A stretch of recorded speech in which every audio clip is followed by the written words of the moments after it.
Part 2. Raise your ratio. Chapter 8. Where are you now? If you want to know the taste of a pear, you must change the pear by eating it yourself. ℸ𝕝𝕠𝕟𝕘. So where do you stand today? How do you measure up with respect to positivity? Let's find out. Take my positivity self-test now to estimate your current positivity ratio.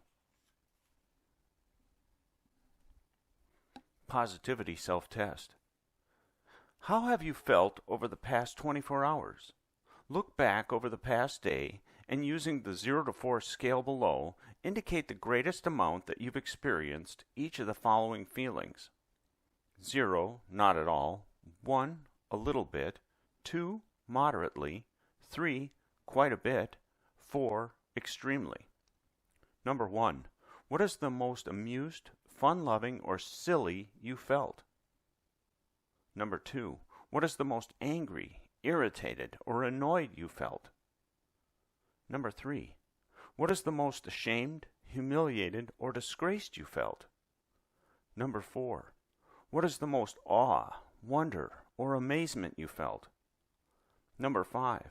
What is the most contemptuous, scornful, or disdainful you felt? Number 6.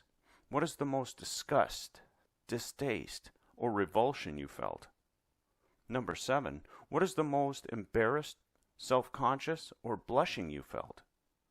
Number 8. What is the most grateful, appreciative, or thankful you felt? Number 9. What is the most guilty, repentant, or blameworthy you felt? Number 10.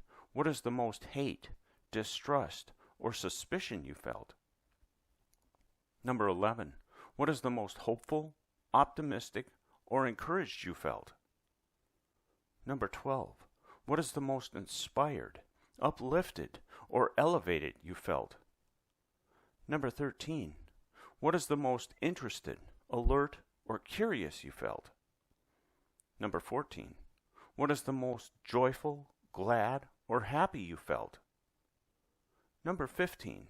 What is the most love, closeness, or trust you felt? Number 16. What is the most proud, confident, or self-assured you felt? 17. What is the most sad, downhearted, or unhappy you felt? Number 18. What is the most scared, fearful, or afraid you felt? 19. What is the most serene, content, or peaceful you felt? Number 20. What is the most stressed, nervous, or overwhelmed you felt? Scoring. You'll notice that each item within the positivity self-test casts a wide net. Each includes a trio of words that are related, but not quite the same. With this strategy, each item captures a set of emotions that share a key resemblance, and this short test becomes that much more accurate. And remember, people typically experience positive and negative emotional states at different intensities and frequencies. Negativity feels more intense, an asymmetry that scientists call negativity bias. Positivity comes around more frequently, an asymmetry that scientists call positivity offset. Any comparison of positivity to negativity needs to take these core differences into account. To compute your positivity ratio for the past day, follow these 5 simple steps. 1. Go back and circle the 10 items that reflect positivity. These are the ones that begin with the words amused, awe, grateful, hopeful, inspired, interested, joyful, love, proud, and serene. 2. Go back and underline the 10 items that reflect negativity. These begin with the words angry, ashamed, contemptuous, disgust, embarrassed, guilty, hate, sad, scared, and stressed. 3. Count the number of circled positivity items that you endorsed as 2 or higher. 4. Count the number of underlined negativity items that you endorsed as 1 or higher. 5. calculate the ratio by dividing your positivity tally by your negativity tally. If your negativity count is 0 for today, consider it instead to be a 1, to sidestep the can't divide by 0 problem. The resulting number represents your positivity ratio for today. Keep in mind that this test merely provides a snapshot. Everybody's emotions change by the day, hour, and minute. Some scientists would tell you that your emotions change by the millisecond. Given your ever-shifting emotional landscape, any single measure of your positivity ratio can capture only so much. Also, when it comes to emotions, no measurement tool is flawless. Whether scientists rely on surveys or sophisticated biological markers, all measures of emotions include some degree of random error and bias. As you can imagine, this poses some difficulties for the science of emotions. Yet instead of throwing up their hands in the face of such obstacles, scientists find ways to minimize the error and equalize the bias. Zoom out. Weigh in often. One solution to the measurement problem is to measure repeatedly. Even if you completed the positivity self-test as honestly as you could, your score for today should be viewed with skepticism. Was today representative? Probably not. Days vary. So the more days you can average together to create your estimate, the more trustworthy that estimate becomes.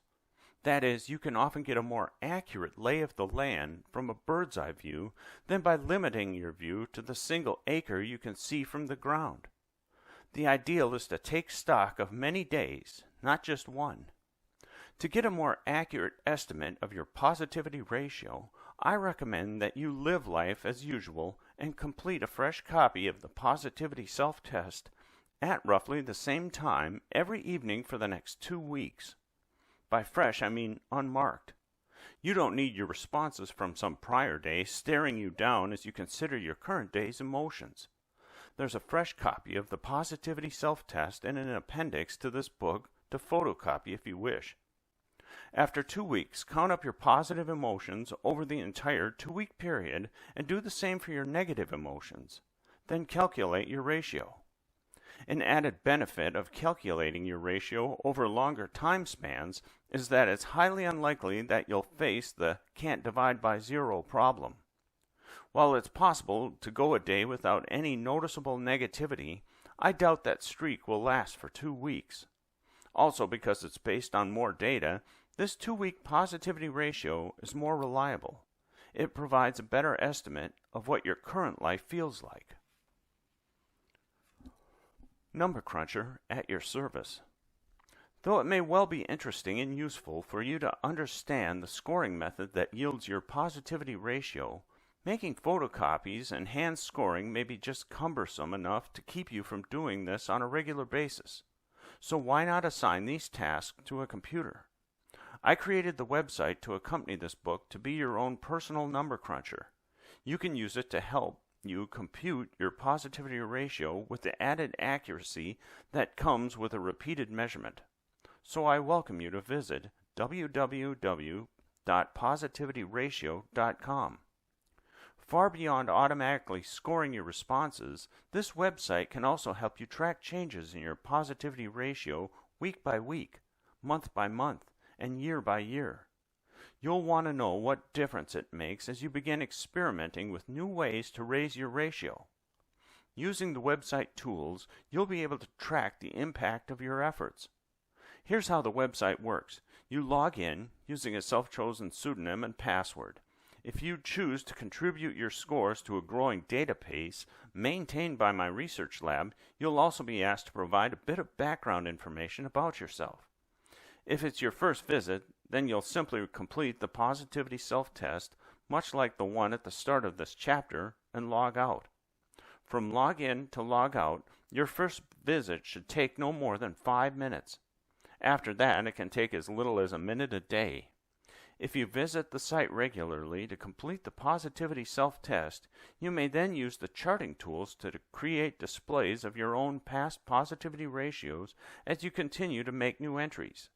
You can flag your ongoing records with key dates that reflect the beginnings of new rituals intended to raise your ratio, e.g., began meditation practice, as well as compute average positivity ratios over time spans of your own choosing, e.g., during my baseline, during vacation, or from when I started keeping a gratitude journal to today. Even if you're not sure yet whether you'll want to make use of all the website's features, I encourage you to take a moment later today to log into the website and complete a positivity self-test. Then tomorrow, whether or not you're able to find more time to read positivity, do the same. Repeat this simple daily reflection for the next 2 weeks or so. Here's why. To tell whether any self-change effort is working, you'll need a benchmark against which you can compare yourself down the road. Just like stepping on the scale before you start your diet, this benchmark allows you to chart your progress. Keep in mind that just like your pre-diet weight, your baseline positivity ratio may well be sobering. Even so, you'll need a solid estimate of where your typical ratio falls as you live life as usual. My sense is that you'll come to appreciate having started your self-study early, before you take action to raise your positivity ratio. Zoom in, an archaeological dig into a single day. One way to increase the accuracy of emotion measures is to zoom out and measure repeatedly. Another way is to zoom in and measure smaller units of time. When you take the positivity self-test with reference to a whole day, even if you average across several days or weeks, you get a picture of your positivity ratio painted in rather broad brushstrokes. In this section, I'll show you how to paint a picture with far finer detail.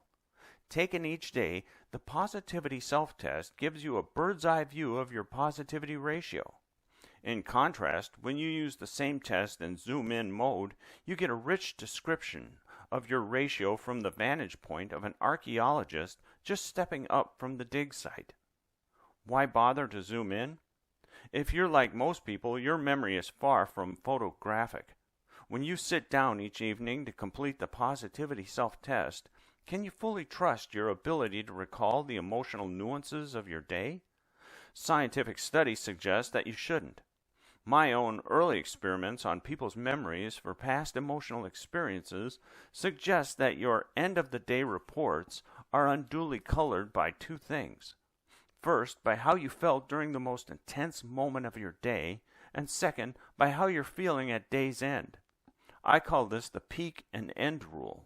It's the reason the positivity self-test asks you to rate the most you felt of each emotion rather than how much you felt on average, or for how much of the time. Studies of human memory tell me that your accuracy rises when you assess peaks. Zooming in provides a more accurate assessment, but it's not for the faint-hearted. It takes time, lots of time, more like an hour instead of a minute. That said, I suggest you consider undertaking this more intensive and accurate method of calculating your positivity ratio from time to time. Perhaps once before you start making changes in your life, and then again several months later. Think of it like going to the doctor for a full physical exam instead of simply weighing yourself again on your own bathroom scale. Like a doctor's visit, this more detailed measurement method gives you additional information about yourself. You can use it to gain insight into your personal negativity landmines and positivity wellsprings. Emotions are highly personalized. Although science has discovered that certain patterns of thought serve as universal levers for certain emotions, the circumstances that reveal those levers vary from person to person. The source of one person's dread is another person's challenge. The same event that arouses anger in some raises compassion in others. I strongly suspect that even though you're different in many ways from every other person reading this book, you can find patterns across the events and circumstances that give rise to your own day-to-day experiences of gratuitous negativity and heartfelt positivity. Many life circumstances recur time and again. Some of those recurring circumstances are landmines that trigger habitual negative thoughts and, in turn, habitual negative emotions. Others are well springs that reliably lift your spirits and bring you to life. So I invite you to study your days, study your routines, pay special attention to the circumstances that you find yourself in and day out, or with any degree of regularity. Honestly, examine how those circumstances make you feel. What patterns do you see? Where does your gratuitous negativity accumulate? Where does your heartfelt positivity spring forth? Develop an eye for your own landmines and wellsprings. A simple variation on the positivity self-test can help you do this. Used in conjunction with what's called the day reconstruction method, you can calculate your positivity ratio in finer detail and also conduct an intensive study of your own sources of positivity and negativity. First developed by Princeton's Nobel Prize winning psychologist Daniel Kahneman, my collaborator on the peak and end rule, the day reconstruction method has been featured in the prestigious pages of Science magazine. I've adapted this emotion spotting technique to fit your purposes here. To get started, grab paper and a pencil. It would also be helpful to have about 30 copies of the Positivity Self-Test on hand, photocopied from the appendix. If that's convenient, it's certainly possible to record your responses to the repeated self-tests in your own notes if you're organized. Alternatively, if you have easy access to an internet connection, you can save trees and time by doing this entire process online, once again at www.positivityratio.com. Once you're situated, with either paper and pencil or computer before you, your task is to remember yesterday. Not all days are the same. Some are better, some are worse, and others are pretty typical. Here you should consider only yesterday. I should add that in scientific uses of the day reconstruction method, it's always a surprise test. That is, while respondents were going about their business the day before, they had no idea that the next day they'd be dissecting their yesterday. That's critical to capturing how days are actually lived, rather than snapping idealized poses for the camera.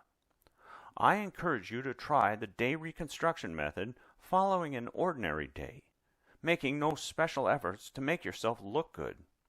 Because it's sometimes hard to remember all the details, it helps to do this process in steps.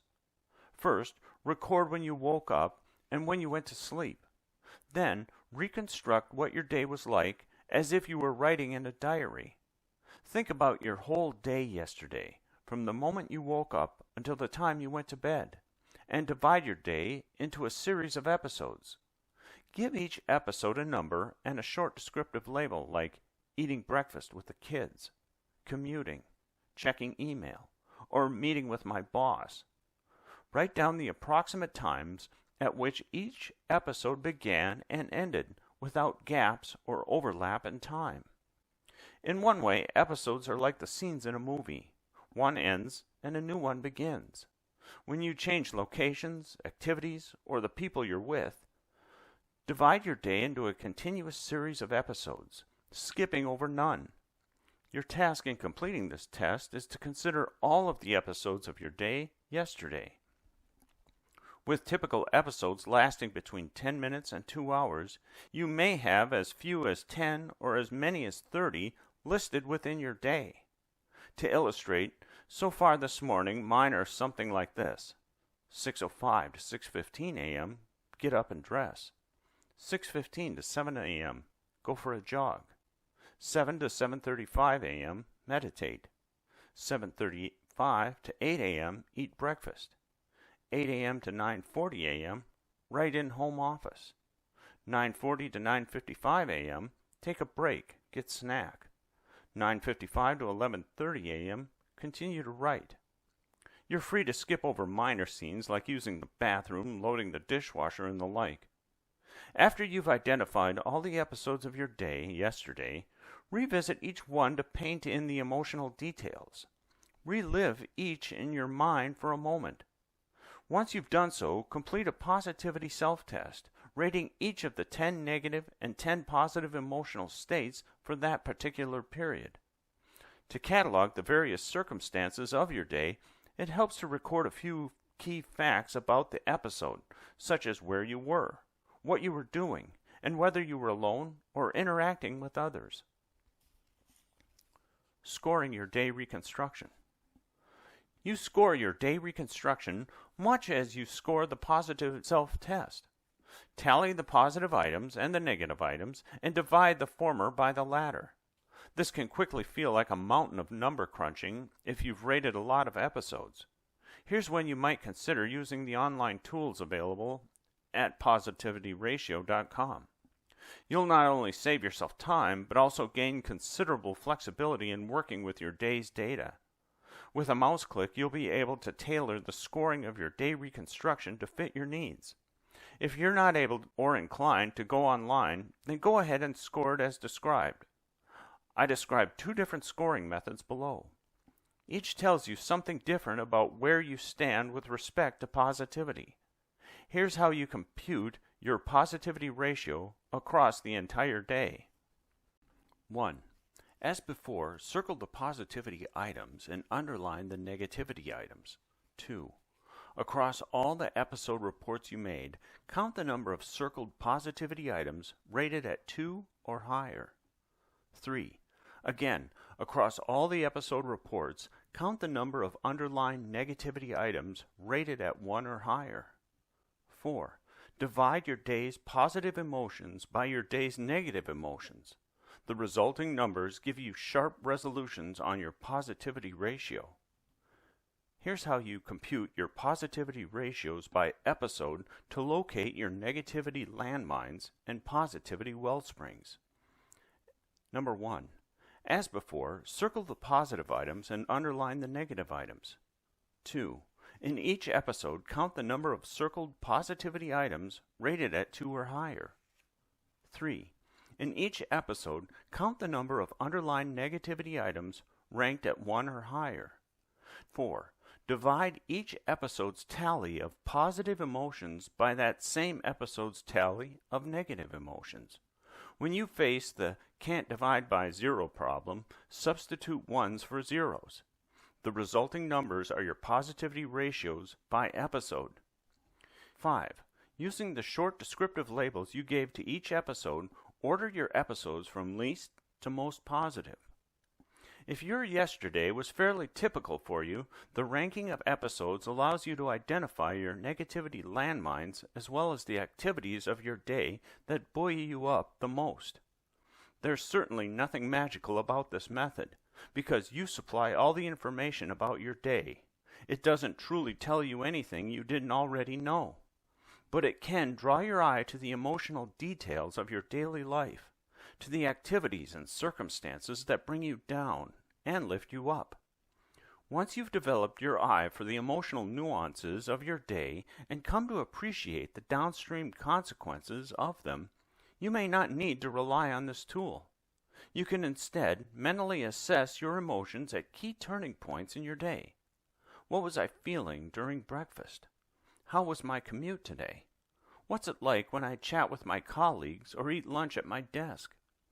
In addition to putting your positivity ratio into sharp focus, repeated use of the day reconstruction method may help you develop more awareness of the emotional texture of your days. Putting your scores in context. Whether taken on just one day or over a span of weeks or within the day reconstruction method, the positivity self-test offers a yardstick by which you can capture your own ratio. Let's discuss your score. If you scored below 3 to 1, you've got plenty of company. More than 80% of the people I've tested score below the 3 to 1 threshold, averaging around 2 to 1. People who are depressed or otherwise suffering often score below 1 to 1. Knowing that most people fall short of the prescribed 3 to 1 emotional guidelines serves as a reminder of just how far we all need to go, and of how much untapped potential for flourishing lies dormant within all of us. If your current positivity ratio is lower than 3 to 1, Reading this part of the book can help you locate opportunities for change in your daily life. These often small changes can broaden your mind, open your heart, and help you build your best future. If your positivity ratio is seriously and persistently low, below 1 to 1, I urge you to seek assistance outside of reading this book. You may want to ask yourself whether you might be clinically depressed. If you want to learn more about the symptoms of and treatments for depression, the National Institute of Mental Health has an excellent and easy-to-read online brochure currently available at www.nimh.health/publications/health/NIMH-depression.pd. Depression is extraordinarily common, affecting 1 in 5 people. If you suspect depression, please seek the input of an experienced mental health practitioner. If you don't connect well with the first practitioner you find another one, and another. Be persistent. You'll need a caring and knowledgeable support person as you address what may well be a genetic or physiological issue. In combination with more conventional treatment, reading this book can help you identify the small changes you make to give yourself temporary relief from depressed moods, and eventually assist in paving your way back to more carefree and buoyant living. If you scored at or above 3 to 1, you're one of the lucky few. It's likely that you are already living well and that positivity resonates in your bones. If so, reading the rest of this book may make you nod your head with recognition from time to time. It will also give you a language and a rationale for sharing your personal take on positivity with others. Perhaps one or more of the people you love does not enjoy the fruits of positivity as much as you do, and you've longed to share it with them, so that they too might flourish. Or perhaps your workplace is burdened by excessive negativity, and you wonder how you might make a difference. Insights from this book can help you start a dialogue with your coworkers about the value of positivity. Moving a river. Although changing your entrenched emotional habits is possible, it's no easy feat. Think of it as moving a river. Easier than moving a mountain, yet not something done on a whim, or without concerted effort over extended time. It requires nothing less than building a new foundation, a new riverbed, along which your desired emotions can flow. Indeed, the best new research suggests that forging lasting changes in your positivity ratio requires as much intention, effort, and lifestyle change as losing weight or lowering cholesterol levels. This is why a simple platitude like, "Don't worry, be happy," rings hollow. It's just a wish. It tells you nothing about how to move the riverbed. Good intentions alone won't raise anyone's positivity ratio. It's not enough to tell yourself or others, "Don't be so negative. Be positive." Flourishing is not a matter of sheer willpower. Your emotions are like a river. If you're like most people, your habitual river of emotions runs through a valley marked by a low positivity ratio. Perhaps you're now inspired to move that river to higher ground. What I invite you to do is set your sights on the riverbed and examine the foundations that shape your emotions. More than anything else, your habitual patterns of thought are what set the location and course of the riverbed. Yet even though your mental habits have likely been shaped and strengthened over a lifetime, your prognosis is good. Hundreds of scientific studies tell us that when people change the course of their thinking, they change the course of their emotions.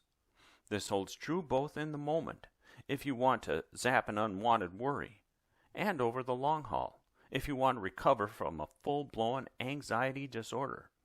And it holds equally true for negative and positive emotions, for your lows of sadness and your highs of joy. That's because the flow of your emotions follows how you interpret your current circumstances. Dire interpretations create dire emotions. Charitable and optimistic interpretations breed positivity. You might be concerned that moving a river is futile. Won't nature win in the end? Won't the pull of history and genes bring the river back to its age-old location the minute you let your guard down? Hasn't science documented a self-point for happiness? If genes fully determine happiness, then trying to raise your positivity ratio would be as pointless as trying to be taller. It would be worse than moving a mountain, because if somehow you were able to move that mountain, you could rest easy feeling fairly certain it would not move back. But can you really trust a river to stay put in its new location? Though it's true that science has shown that the genes you inherited from your family tree play a part in determining your habitual positivity ratio, science has also shown that they're literally only half of the story. The other half depends on a combination of your circumstances and how you choose to think and act each day. And the most recent evidence from neuroscience provides even more reason for hope. This new work suggests that as you create new habits of thought, you fundamentally rewire your brain. Such neuroplasticity, as it's called, means that moving the riverbed to higher ground is far from futile. Rewiring your brain reinforces and fortifies the new location you choose for your riverbed. This means that, quite literally, you get to choose. No matter where your river of emotions flows today, over time and with continued effort and attention, you can change its course and location. Embark on change. Because your positivity ratio may well be the key to whether or not you flourish in life, knowing how to raise it is essential. Science has shown that we can learn to shape and reshape our emotions, to increase our relative positivity. As we do so, and as our ratios cross the critical 3-to-1 threshold, we increase the ranks of those who are not merely happy and self-sufficient, but also creative, resilient, productive, and, perhaps most important of all, growing and becoming better each day. More of us can flourish. Indeed, greater numbers of us, as family members, neighbors, community members, and global citizens, need to flourish. We need more people in our homes and across the globe, poised to make this world a more livable place for future generations and lift the many burdens from society. Flourishing people will make this positive difference. Gaining control of your positivity ratio is the place to start. It's a win-win proposition. If you feel good, you will do good. As with many change efforts, there are multiple paths toward achieving your goals. Indeed, there are 3 ways to increase any ratio: increase the numerator, decrease the denominator, or both. The next chapters provide concrete examples of how to change these key numbers and become more fully alive. The view from here. If you took the positivity self-test, you now have an approximation of where you stand today. To get a more stable measure, take the test every evening for the next 2 weeks as you live your life as usual. Once you become familiar with the measure, and if you use the resources on positivityratio.com, it will take you less than a minute or 2 each day to weigh in, and just a few mouse clicks to compute your ratio. You now also know how you can dig deeper to extract more intensive and accurate portrayal of your ratio using the day reconstruction method. If you're like most people, you probably learned that your positive ratio falls short of the 3-to-1 ratio that marks a flourishing life. Don't despair. Having read thus far, you already know a few things about positivity. You know what it is and what it leads to. You can now appreciate how a moment of positivity can open your mind and allow you to see the world with fresh eyes. Over time, the new look that positivity gives you adds up. It launches an upward spiral that sets you on a path of growth and positive change. My goal in the first part of this book was to enlighten and inspire. My hope was that by sharing the latest scientific news about positivity, I might spark in you the urge to experiment with positivity on your own. But inspiration goes only so far. To act on your inspiration, you need more. which is where this section comes in. It offers the guidance and tools you'll need to take action and make positive changes in your life. You can reduce negativity, increase positivity, and raise your positivity ratio. Now let's get started with the first of these projects. Chapter 9. Decrease Negativity. Life always gives us exactly the teacher we need at every moment. This includes every mosquito, every misfortune, every red light, every traffic jam, every obnoxious supervisor or employee, every illness, every loss, every moment of joy or depression, every addiction, every piece of garbage, every breath. ℸ𝕗𝕝𝕚. This is a book on positivity. So why focus on negativity? Simply put, everything's relative. The discoveries revealed in Part 1 tell us that the value of your positivity depends vitally on how it stacks up against your negativity. Also, the well-documented scientific principle of negativity bias ensures that efforts to reduce negativity targeting the denominator of your positive ratio hold great promise. This is because, as stated earlier, measure for measure, bad is stronger than good. More than you perhaps think, your ratio depends on your daily diet of negativity. Reducing negativity may be the fastest, most efficient way for you to increase your ratio. If your current ratio is seriously low, this is where you'll want to begin. This is also where you'll want to begin if your positivity seems fairly high already, but is matched by comparably high negativity. Bear in mind that the goal is to reduce your negativity, not eliminate it. At times, negative emotions are appropriate and useful.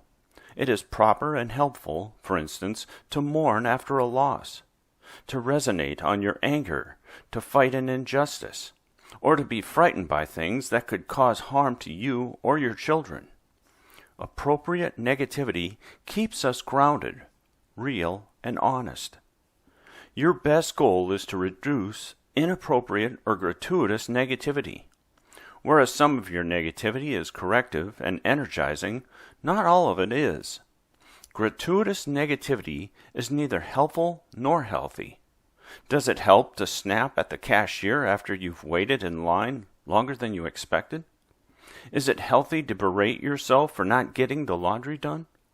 What's to be gained when you dwell on the off-the-cuff comment a coworker made? At times, your entrenched emotional habits can intensify or prolong your bad feelings far beyond their usefulness. Your negativity becomes corrosive and smothering. Like an out-of-control weed, gratuitous negativity grows fast and crowds out positivity's more tender shoots. In this chapter, I highlight the grand legacy of clinical psychology, which has amassed and tested numerous techniques for reducing gratuitous negativity. I will also help you identify recurring events that infuse your daily life with needless negativity, ranging from an aversive commute or a toxic coworker to sarcastic humor and gossip. Your media diet is also important. If you're a news junkie or a video game enthusiast, you risk elevating your negativity to unhealthy levels. My message here is that gratuitous negativity can hold you hostage, as if you had cinder blocks tied to your ankles and a black hood pulled over your face. It can keep you so constrained and smothered that you are simply unable to flourish. But the good news is that you have what it takes to free yourself. Dispute negative thinking. It's been a bad week. It's already Wednesday, and I've logged hour upon hour sitting in front of my computer, and I haven't even been able to squeeze out 4 pages since Monday. How am I ever going to finish this chapter? With the writing time in May that I lost dealing with my husband's unexpected hospitalization, I'll never finish this book during the summer months as I'd planned. Then I'll be faced with trying to finish it during the fall semester. I already know that I'll have too many plates spinning then. I'll be teaching, starting 2 large new research projects. mentoring a double load of graduate students, and chairing committee after committee. I can never finish the book when I'm juggling all that. I have a friend who started writing her own book and is just now finishing it, 23 years later. Oh man, now I know how that happens. When my agent and editor find out how behind schedule I am, they'll regret agreeing to work with me. They'll discover that I was just full of hot air as I pitched this book to them, that I really don't have what it takes to inspire a wide audience with the latest science. My throat is getting tight just thinking about what a failure I've become. My stomach hurts. My fingers barely have the strength to type these words. I'm not getting anywhere today. Why don't I just quit? Had days like this? Probably. Maybe you failed to meet a deadline or goal you set for yourself. Maybe it was a work goal, like mine. Or maybe it was a personal goal, like getting the grocery list together so that you could make your family a home-cooked meal for a change. Or maybe you stepped on the scale to discover that you'd gained 5 pounds. Whatever the initial unwanted and often unexpected event, negativity can quickly spin out of control, making you anxious or depressed, if not both.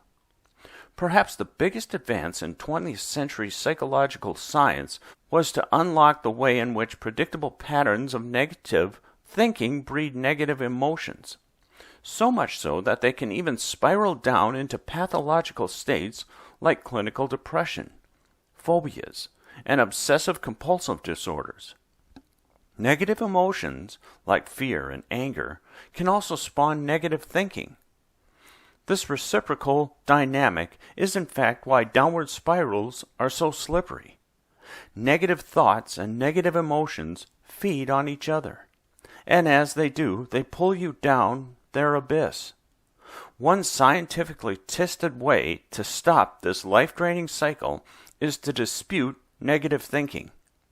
Dispute it the way a good lawyer would, by examining the facts.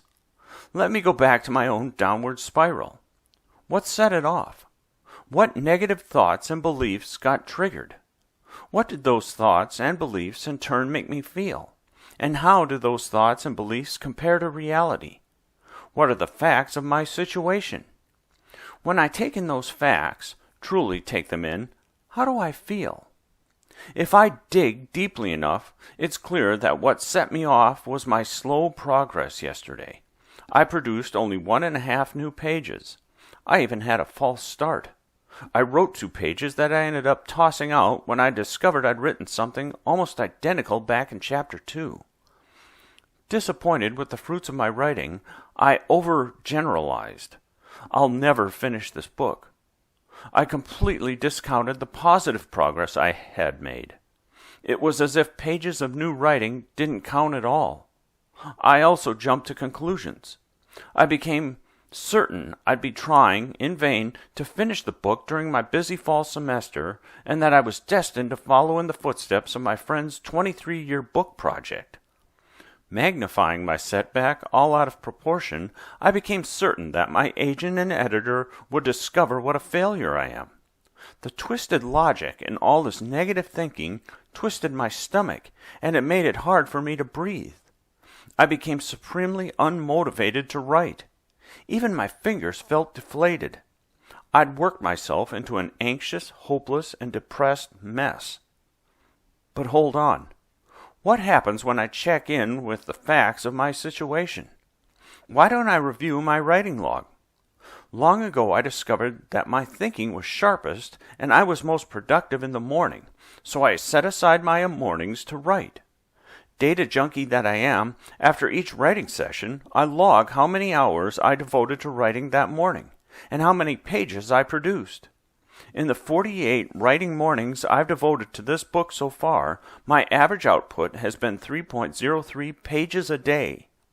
On my most productive days, I write 5 pages. On my least productive days, I write 1 or 2 pages. When I started this book project, I calculated that 3 pages a day was all I needed to finish the book on schedule. This pace would also allow me to stay on top of my many other work-related projects, from designing new studies and mentoring graduate students to carrying out my teaching and administrative duties. So an average of 3 pages a day is all I need. And an average is just an average. Some days I'll produce more, some days less. I did, in fact, make progress yesterday. I wrote about moving the river. And when I checked the calendar to test the conclusion, I reached that I'd be working on the book this fall, and even over the next 20-some years, I see at least 20 mornings I can clear for writing this summer. Doing the math, that comes to around 60 more pages. Given the plan for the book, I should be working on the last chapter as summer comes to a close. If I'm lucky, I'll have finished the book, but maybe I won't. Even so, it could hardly take 20 years to complete a fragment of a chapter. I can still meet my publisher's October 1st deadline. When I take in these facts, really take them in, I breathe easier. The knot in my stomach disappears. I type at a quicker pace. Scanning my Word document, I see that I've already written 3 pages today, and I've still got more in me. I feel hopeful, energized. It's realistic to have some days that are less productive than others. My writing log tells me I can count on that. And I'll bet most every writer has to throw out some pages now and then. Also, given the family medical emergency I faced in May, it's realistic to have lost a long stretch of days that I'd earmarked for writing the book. My family needed me then more than the book did. I certainly wouldn't have changed my choices back in May, so there's no point in harboring regrets. And thank goodness that my original plan had me finishing the book before summer started. With several months of padding built into my writing schedule, I can deal with life's unexpected turns. I can revise my plans and find other ways to carry out my mission. Disputing negative thinking nips negativity in the bud.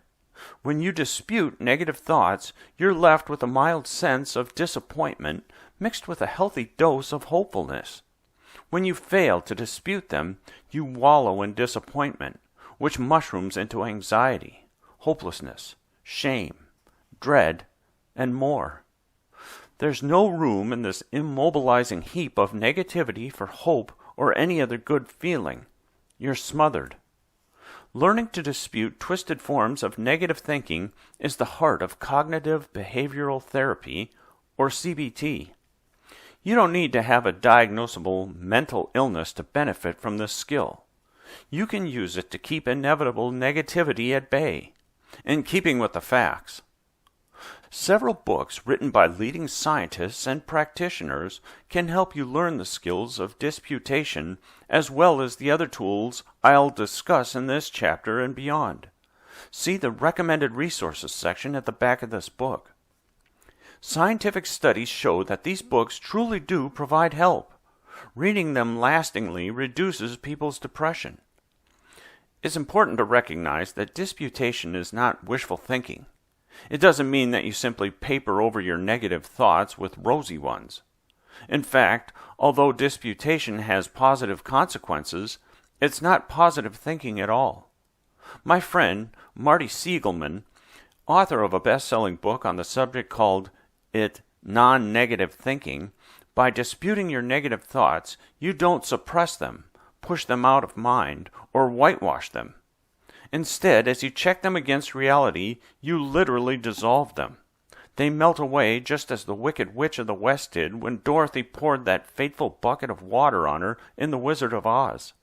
You don't need wishful thinking to defang gratuitous negativity. In nearly every case, reality is on your side. Break the grip of rumination. Our minds are often high-traffic places. When something bad happens, say you've had an argument with your spouse, it's easy to go over it again and again in your mind. You think, what did he mean when he called me selfish? Am I really selfish? If I can't make this marriage work, I'll be doomed to live alone. I wonder if I'm not cut out to make it in relationships. What if he's right? Maybe he doesn't really love me anymore. Am I really so unlovable? Scientists call this style of thinking rumination. It happens when you go over and over your negative thoughts and feelings. You examine them from every angle. You question them. Though you may well intend to think this thing through, you don't really get anywhere. Instead, your thinking gets stuck in a rut of endless questions, and you quickly become overwhelmed and demoralized. You're not certain you'll ever find the answer you seek. This way of thinking fans the flames of negativity.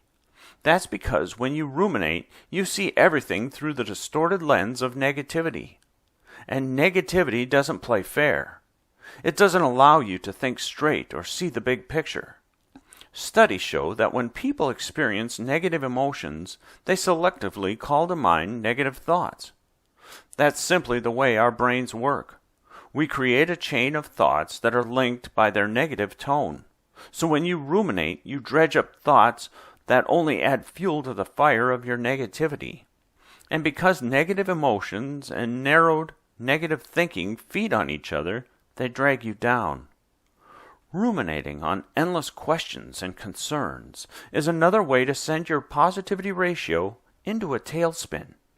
It multiplies your negative emotions exponentially, and it seems to work this way for all negative emotions. You start out a little bit worried, ruminate, and your worry expands toward a full-blown anxiety attack. Take a little bit of sadness, add rumination, and you bring on the symptoms of depression. Likewise for anger.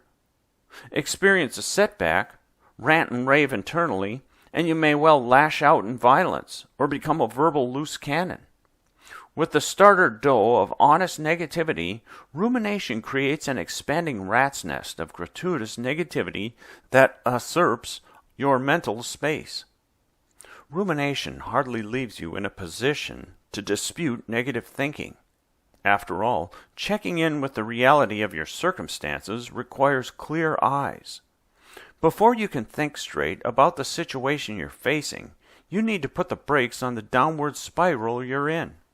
You need to break the grip of rumination. Fortunately, there are scientifically tested ways to do so.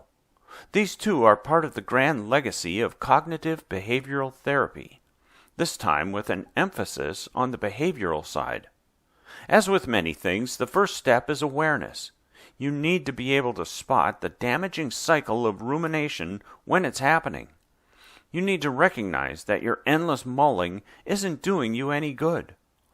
Only then can you choose to do something altogether different. What seems to help most is any form of healthy distraction. Do something that literally takes your mind off your troubles. Go for a jog, swim in the ocean, fix your bike, lift weights at the gym, meditate or do yoga. Whatever it is, find an activity that totally absorbs you. Maybe you could call your friend and ask about his latest trip. Or you could read those articles you've been meaning to read for your next project at work. Or program your new cell phone. What you're looking to do is lift your mood. Sure, it helps if you can find an activity you enjoy. Something that only lifts your mood out of the gutter, but also brings you joy, fascination, or pride. But distractions can also be neutral. So long as they keep you from ruminating, from thinking too much, they'll fit the bill. Fairly neutral activities can break the cycle of rumination and allow you to step out of your downward spiral. Then, once you're off the slippery downward slope of negativity, you'll have eyes clear enough to dispute negative thinking and address whatever problem you face. You may have noticed that I said healthy distractions. Not all distractions are good for you. Many people try to numb their excessive ruminations with alcohol or drugs. In fact, people who have a high tendency to ruminate are at risk for alcohol abuse. Food can be another unhealthy distraction. Some people use food to escape painful self-awareness, which can lead to binging and to other problematic forms of emotional eating. And, as I'll discuss later in this chapter, binging on media can pose its own problems. Many TV programs, for instance, although absorbing, also shower you with violent content. Doused in negativity this way, you're often worse off emotionally when you lift your eyes from the screen. The same can be true for loading up your iPod with sad songs. Recognizing how you may be using alcohol, food, or the media to escape from painful thoughts can help you choose healthier forms of distraction. Come to recognize when your thinking is going nowhere. Create a stable of activities you can turn to that can break the grip of rumination and lift your emotions. Become more mindful. Your habitual thoughts are the riverbed, your emotions the river. Negative thoughts inevitably arise, yet all too often negativity gushes, seemingly out of your control. Negative thoughts can spring forth in long chains of association, populating your mind with unwanted negative emotions. It can be tempting to dam up the spring, to suppress your negativity, but science shows that attempts to block out negative thoughts and emotions backfire. Instead of reducing unwanted negativity, suppression multiplies your misery, mentally, physically, and socially. Perhaps, counterintuitively, being open to negativity is healthier than being closed off from it. Another scientifically tested way to curb negativity's momentum is practicing mindfulness. In Buddhism, meditation practices specifically crafted to develop the skill of mindfulness have been refined over centuries. If you're like many people, you view Buddhism as a religion or a spiritual practice emanating from Eastern cultures. Yet Western scientists, myself included, have come to see it as so much more. With its detailed accounts of how the human mind works and how we can willfully train our minds to be healthier and happier, Buddhism is also a bona fide psychology. Jon Kabat-Zinn was the first Western scientist in the early 1980s to cull the psychology of mindfulness from age-old Buddhist practice and teach them to his Boston area medical patients. He called this work mindfulness-based stress reduction, or MBSR, and gave his patients a straightforward definition of mindfulness. As he put it, mindfulness means paying attention in a particular way, on purpose, in the present moment, and non-judgmentally. Becoming more mindful, then, entails attending to your own inner experience with full awareness and without judgment. Mentally, you take a step back from the stream of your thoughts and sensations to gain a wider perspective on your thinking. With practice, you learn to observe the contents of your mind calmly, in a non-reactive way. You learn to accept a thought as just a thought. It's simply an occurrence in your mind that arises, takes shape, and passes, much as a particular pattern among the clouds forms in the sky, then soon dissipates. In a state of mindfulness, it becomes possible to accept one's thoughts, even negative thoughts, without acting on them or reacting to them emotionally. The power of mindfulness is that it can literally sever the link between negative thoughts and negative emotions. When you come to accept a negative thought as just a thought, that in time will pass, you've disarmed it. With fuller awareness of how negative thoughts and negative emotions feed on each other, you can choose not to go there. You can both accept a negative thought and choose not to magnify it. Mindfulness is a skill. It doesn't come naturally. Like learning to play the piano or hit a good backhand in tennis, it requires instruction and practice. That's the perspective in both Buddhist psychology and Kabat-Zinn's model. Formal training in mindfulness has now accrued an impressive record of results. Scores of scientific studies confirm the physical and mental health benefits of beginning a practice of mindful awareness. Those who have taken Kabat-Zinn's course, for instance, have been shown to experience less stress, less pain, reduced anxiety, clearer skin, and better immune functioning. Inspired by Kabat-Zinn's work, other scientists have incorporated mindful awareness into treatments that have been shown to prevent depression relapse, reduce self-injury, alleviate obsessive-compulsive disorder, and better manage the stress of chronic disability, either your own or that of a loved one. Science has also documented that mindfulness training leaves a lasting mark on the brain. It alters the basic metabolism and brain circuits known to underline emotional responding, reducing activity in circuits linked with negativity, and increasing activity in circuits linked with positivity. This means that you can willfully change the way your brain works.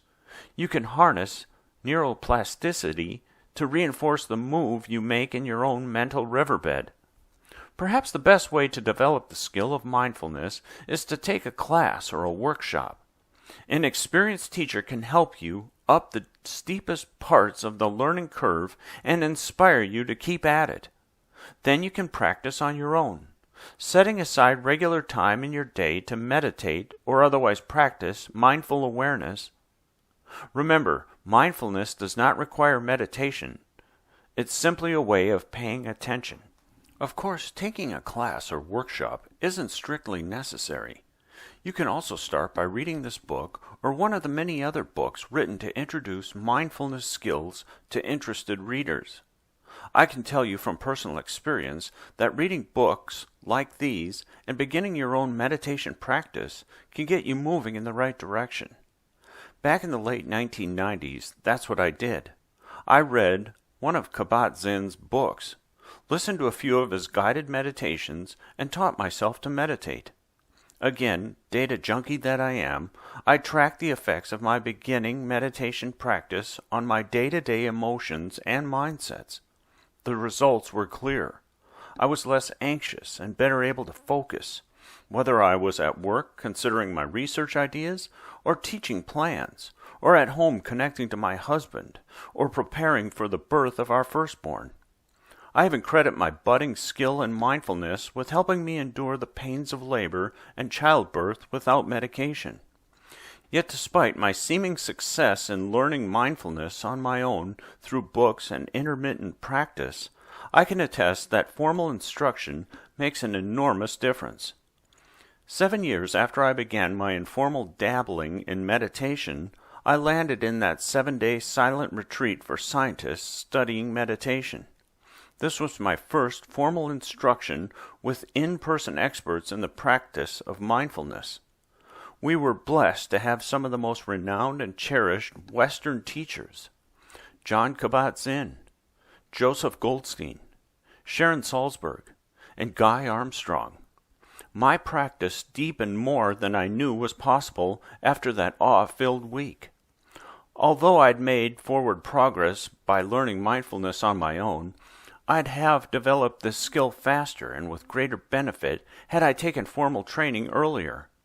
With classes and workshops in mindfulness meditation springing up in cities all over the world, in hospitals, in workplace wellness programs, and in yoga studios, there's every reason to enroll in one to jumpstart your ability to become more mindfully aware. You have nothing to lose but a lot of gratuitous negativity. Diffuse your negativity landmines. Chapter 8 showed how you can use the day reconstruction method to locate some of your negativity landmines. You can also spot these by reflecting on your typical daily routine and asking yourself which circumstances usher in the most negativity. Is it your commute, mealtime, interactions with certain family members or coworkers? Once you've rounded up the usual suspects, ask yourself, is this negativity necessary? Is it gratuitous? Is it both? Carefully examine the circumstances, but be warned, you'll need clear eyes to do this. If the episode in question has safely passed, there's a good chance you've since removed the negativity lenses that perhaps colored your judgment during that particular incident. Nonetheless, before you do your post-mortem, check in with how you feel right now. Feeling either neutral or positive is okay. Scientific studies show that we do our most accurate self-assessments in such states. If you notice some negativity in yourself right now, take a breather. Try using another of the negativity-dissolving tools in Chapter 11 first. Return to your self-study when you're feeling better. Here's how to tell the difference between necessary and gratuitous negativity. Necessary negativity faces the facts and moves you forward. You may well need to cry when you've lost something that's dear to you. Crying could very well be what it takes to help you move on. And speaking up at work or at home to raise concerns about what's right or fair is rarely easy. Doing so may arouse anger, anxiety, and more. But perhaps you were able to set your work team on a better course or clear the air of unspoken tension in your marriage. Likewise, feeling guilty about a misdeed can be a learning experience. Some sources of negativity are simply inevitable in the commerce of daily life. They are all called forth by the facts of the circumstances and are commensurate with those facts. This sort of negativity helps you stay healthy, productive, and grounded in reality. In contrast, gratuitous negativity doesn't lead you anywhere good. You'll come to recognize it by its sheer size relative to the circumstances at hand. It's excessive, redundant, ugly, blown up all out of proportion. Perhaps it reflected a self-centered maneuver on your part, a thoughtless verbal aggression, or the drumbeat of self-flagellation. It becomes negativity for negativity's sake, and it lingers on far beyond its usefulness. When you spot gratuitous negativity, ask yourself whether that activity or circumstance is likely to recur. Is it common for you? If so, consider whether you need to repeat it. Maybe it's altogether avoidable. More than a decade ago, on leaving the movie theater after seeing a critically acclaimed yet immensely violent film, my husband and I felt as if we'd just been through the negativity ringer. We agreed that we'd just witnessed far more gruesomeness than we needed. When given a choice now to go see something we know will be over-the-top violent, either of us might say, "What for? I don't want to go there." So we pick a different kind of movie or do something else. Sometimes, with a little self-knowledge, you can avoid these situations that spark gratuitous negativity altogether. It's like choosing to rinse the food off your dishes instead of letting it dry into that crusty mess that you know full well will create a nasty kitchen chore later. Of course, you can't choose to avoid all situations that provoke negativity. Your daily commute may well be as inevitable as doing the laundry or a trip to the dentist. If you can't avoid a situation that brings you needless negativity, you have at least 3 options for curbing it. You can modify the situation, you could attend to different aspects of the situation, or you can change its meaning. Suppose you recognize that your commute is a particular drag on your positivity ratio. Though you may well dream of telecommuting or moving to a downtown condo a few steps from your office door, assume that at least for the next year or so, your long drive is unavoidable. How might you modify the situation? For instance, what do you want to learn more about? Physics, history, poetry, fiction? Whatever it is, you can dig up endless audiobooks to transform your drive into an engaging learning experience. Or maybe you could find someone with whom to share your ride and your audiobooks. You could have your own book club right there, riding in the commuter lane. Or you could take a train or bus instead and curl up with a book the old-fashioned way, or the new. It's up to you. Suppose you find that the time you spend eating breakfast and lunch every weekday brims with anxiety. You're always rushing to eat and mentally juggling your ever-expanding to-do list for the rest of the day. Here's where you might simply deploy your attention differently. Attend to the moment, the meal. Drop your thoughts of "what next?" in favor of "what's now?" Eating can itself be a huge source of pleasure and gratitude if we only pay attention. Devote mealtime to the sensations of eating, and you not only diffuse needless negativity, but also unlock hidden sources of positivity. Notice the pleasing tastes and textures of your food choices. Consider where your food came from. Think of the farmers, grocers, and cooks involved along the way. Their gifts nourish you. In time, by eating mindfully, you may even lose weight as you become more aware of the subtle signs that your body's had enough. Above all, don't multitask. You can set aside time before or after your meal to add to your to-do list. Externalize it on paper or into your handheld, and it won't infect your mindscape while eating. If you need to, you can change the meaning of the situation that triggers your excessive negativity. The cognitive tools in the CBT toolbox do just that. They enable you to replace one meaning with another. I could take writing 1.5 pages and throwing out 2 pages to mean that I'm a failure, or I could take it to mean that I'm a writer. You could take going to the dentist as a pain fest or as a challenge to experience discomfort without further magnifying it. Or you could choose to accept it as a necessary means of protecting your health. Reinterpretations like these defang needless negativity. Once you become attuned to the recurrent sources of gratuitous negativity in your day, you'll know when you most need to forge new positive meanings. Experiment with casting these new meanings up into your new riverbed.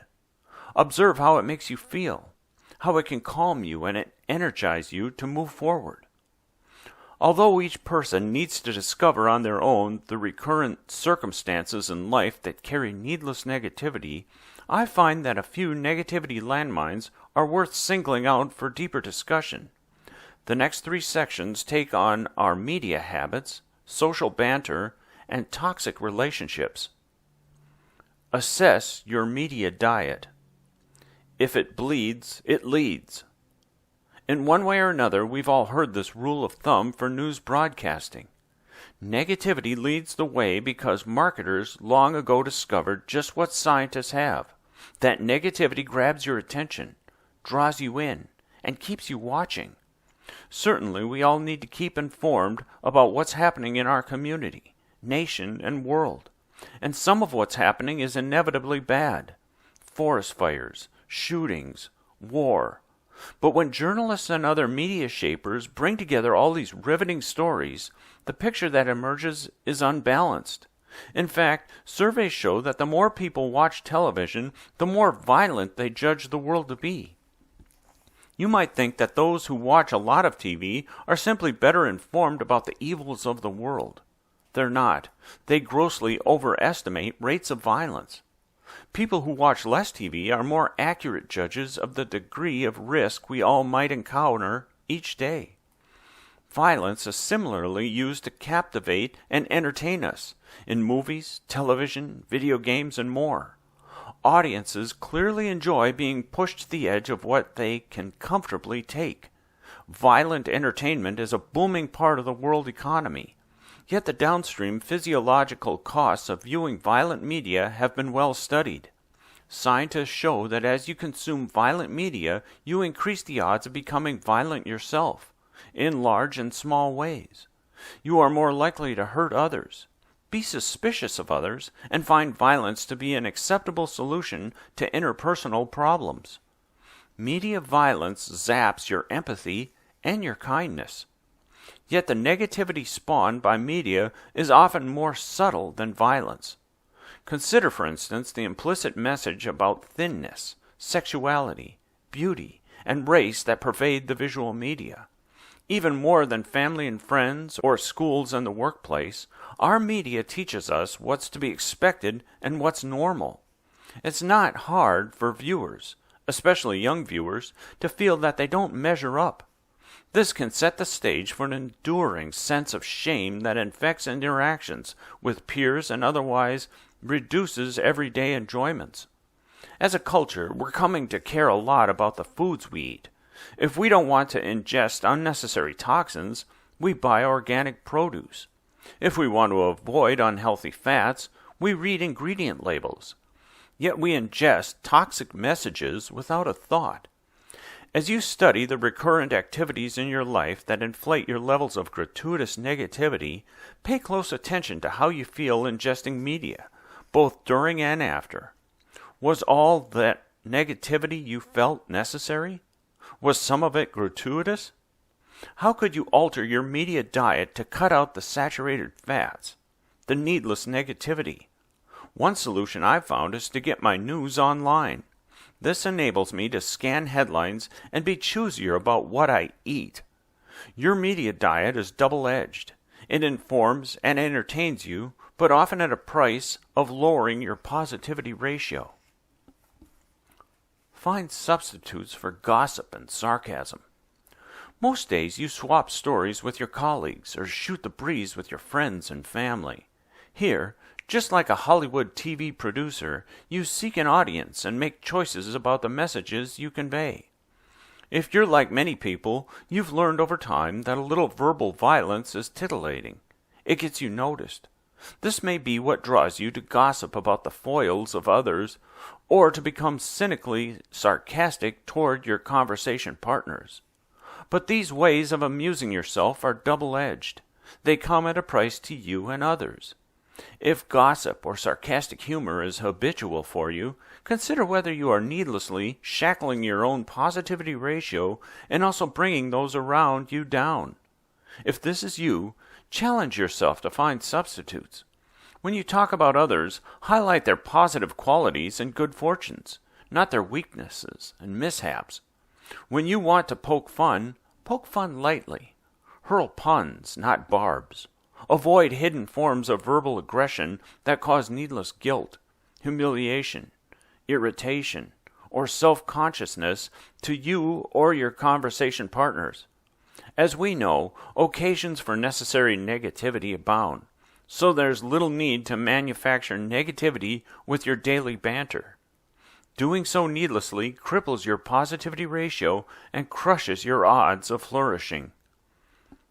Dealing with negative people. Suppose it's not you, but someone else. Someone who reliably shows up center stage in your needlessly negative episodes each day. Maybe it's the person sitting next to you at work who complains about everything, or your boss who's prone to angry outbursts, or perhaps your spouse is really good at raining on your parade.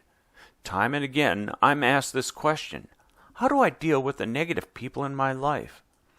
Here I think the best advice is to act on one of the 3 basic ways to curb needless negativity in any circumstance. Modify the social situation, attend to it differently or change its meaning. Although it may well be possible to limit your exposure to this negative person, doing so should perhaps be your last resource. The 3 other paths described as social 𝕝𝕜𝕐 below may well teach you the most about yourself and your inherent capacity to change. Aikido is a Japanese martial art described by its founder as the art of peace. The guiding principle of Aikido is to neutralize aggression without causing harm to yourself or your attacker, which is the spirit underlying each of the following 3 techniques for dealing with difficult people. Think of these techniques as ways to neutralize negativity by extending compassion, love, and openness to those who may well be suffering and lashing out. Technique 1. Modify the situation. Consider how you might alter the typical situations in which you and this person interact. Start by asking yourself some tough questions. I urge you to mull these questions over earnestly. Push yourself to be truly open about this self-inquiry and see what surfaces. Is there any way that I inadvertently feed this person's negativity? Might I somehow bait them with my own reactions or words? Am I to any degree closed down when we interact? What assumptions do I make about this person? We all prejudge others now and then, so it becomes useful to really push yourself to discover what you think you know already about this person. Once you've located your hidden assumptions, explore how those assumptions might affect your behavior toward that person. In particular, might your assumptions make you less open, less curious, or less warm? People will often use negativity as a bid to get your attention, however childish that approach may seem. So try experimenting with how you act when you're together. What happens when you give your attention and openness first and freely? Express more warmth. Ask more questions. Show particular interest when the messages are lighter, and perhaps less when they needlessly turn dark. Another way to change the situation is to be proactive in setting your collective agenda. Choose joint activities that inspire you, and consider whether you might reserve the tasks that irritate you. For example, paying the bills or cleaning up, for when you're each alone and less likely to fan the collective negativity flames. A final way to modify the situation once negativity surfaces is to inject compassion, hope, or even humor. Curb your tendency to respond in kind to gratuitous negativity with yet another helping of it. You don't need to escalate the problem. Instead, offer positive reframes of the negative message delivered. Convert their half-empty to half-full. Point out something that you both might see as funny. Scientific studies have shown that relationships in which one partner somehow manages to break the cycle of negative reciprocity by responding to negativity in a neutral or positive way fare far better than those in which partners mirror each other's ill will. Technique 2. Attend differently. Another strategy is to consider how you might attend to different aspects of this person. Sure, there are things about him that you dislike, but what are his positive qualities? What do you appreciate about him? What does he bring to the table? Perhaps your coworker is better than anyone else on your team at analyzing budgets and trimming the fat, allowing your team to be fiscally more efficient. Or maybe your boss's frequent bursts of anger are matched by his standout passion for making a positive difference in the world. Consider the times when your spouse has stood by you, loyal and faithful. Consider how you might give voice to what you appreciate. Scientific studies have documented that, in relationships, the areas where you choose to cast your attention and devote your words grow in strength and significance over time. Technique 3. Change meanings. Yet another opportunity to experiment is with the meanings you give to these situations. Instead of seeing this person as bringing you down, revisit the quote by Zen teacher Charlotte Jacques-Beck that opened this chapter. Could this person or this situation be a teacher in disguise? They may well be.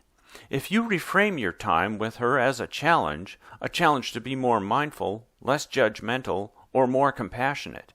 After all, you get to choose whether to react to the negativity this person spews. Her negativity need not be yours. Work on your own reactions in a mindful way may even remove some of the fuel that keeps this person's negativity flaming. But even if it doesn't, you still come out ahead. You'll have further developed your skill in mindfulness. I had a great lesson in this when I attended that 7-day silent meditation retreat for scientists. More than once, our teachers urged attendees to minimize disruptions by arriving at the meditation hall on time and staying until the formal group practice was over. Even so, the guy next to me arrived 10 or more minutes into every meditation and left whenever he felt like it, disrupting my delicious silence. Midweek, one of the teachers addressed this exact form of irritation directly. He urged us first to mindfully acknowledge the anger we felt. This is anger. It comes with an urge to rant about how you should be treated differently. It makes you want to lash out. Then he suggested we silently thank the latecomer for giving us the opportunity to practice non-judgment and non-reactivity in the context of anger. Our gratitude, he suggested, would build our compassion and restore our serenity. I was amazed at how effective this simple reframe could be. It diffused irritation every time. Afterward, when my neighbor rustled in late, disrupting my meditation, I'd acknowledge what had just happened and silently express my gratitude. This reframe never failed to bring a smile to my face, however slight, which enabled me to return to where I was. I invite you to try it for yourself. This is social Aikido at its best.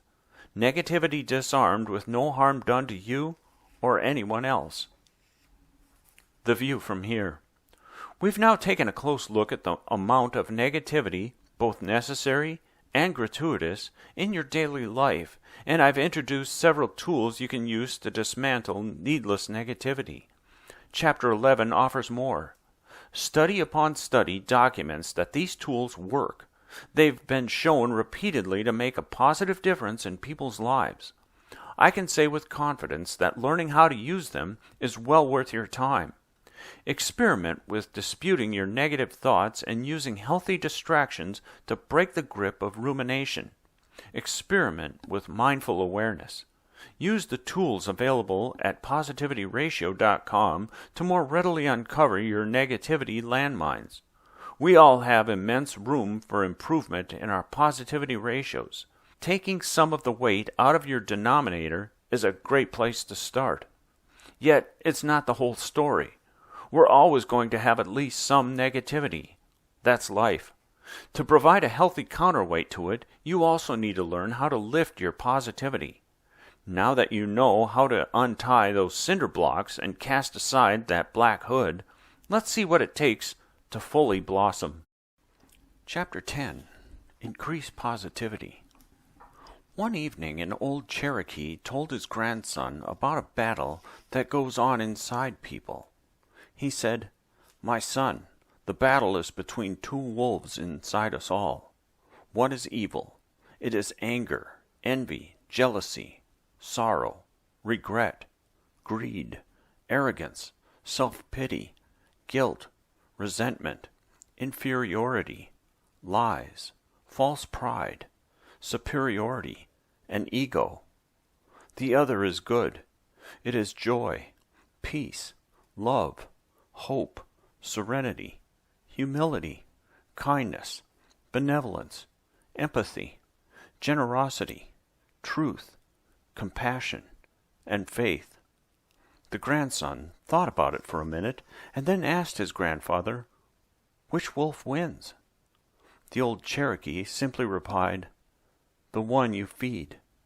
Anonymous. Ridding your days of gratuitous negativity is a great place to start. But let's now focus on the numerator within your positivity ratio. Increasing the numerator, your heartfelt positivity, is your key to unleashing flourishing possibilities in your life. The emerging science suggests that once your ratio rises above 3-to-1, you'll be happier. But that's not the half of it. You'll also be more creative and more resilient. You'll be learning and growing, becoming better each day. Once your ratio enters this buoyant, flourishing territory, you'll be prepared to make the positive contributions that this world sorely needs. Sincerity matters. Heartfelt. Take a moment to appreciate this word.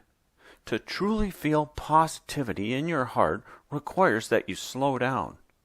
The pace of modern life is often so relentless that it keeps you focused outward, away from your inner core. Over time, this stance numbs your heart. To increase your positivity, you'll need to unnumb your heart. Let it feel. Let it be open. Slow yourself down enough so that you can see and hear and sense with your heart, not just with your eyes, ears, and mind. Let yourself breathe in and fully absorb the goodness that surrounds you. Connect to that goodness. Revel in it. Together with a sincere attitude, this slower pace unlocks your heartfelt positivity. Why does this matter? Because positivity that is not felt, that does not register in your heart or in your body, is empty.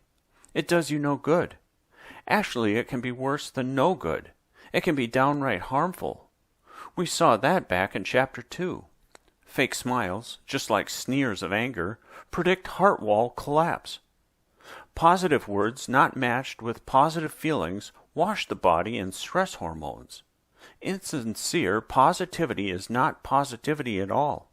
It's negativity in disguise. To truly benefit from the gestures of positivity, whether a smile, a touch, or an embrace, you need to slow down and drink in what that gesture means. Make it heartfelt. Enter positive psychology.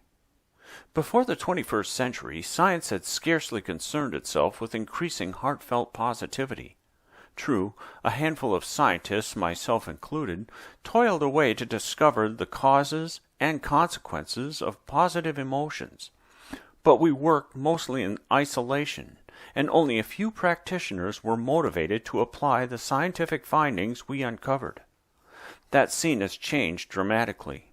At the beginning of this century, Martin Seligman, then president of the American Psychological Association, made it his mission to found the new scientific movement of positive psychology.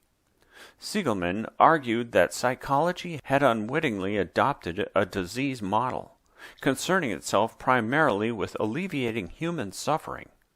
Indeed, he devoted most of his career to understanding depression and developing interventions to curtail it. Although no doubt a worthwhile enterprise, Psychology's intense focus on reducing negativity and its attendant damage eclipsed virtually all else. Precious little scientific research, Siegelman pointed out, was devoted to discovering how to call forth what makes life worth living. If the spectrum of life possibilities ranges from -10 to +10, psychology had until then made extraordinary advances in the ability to move people from, say, -8 to 0.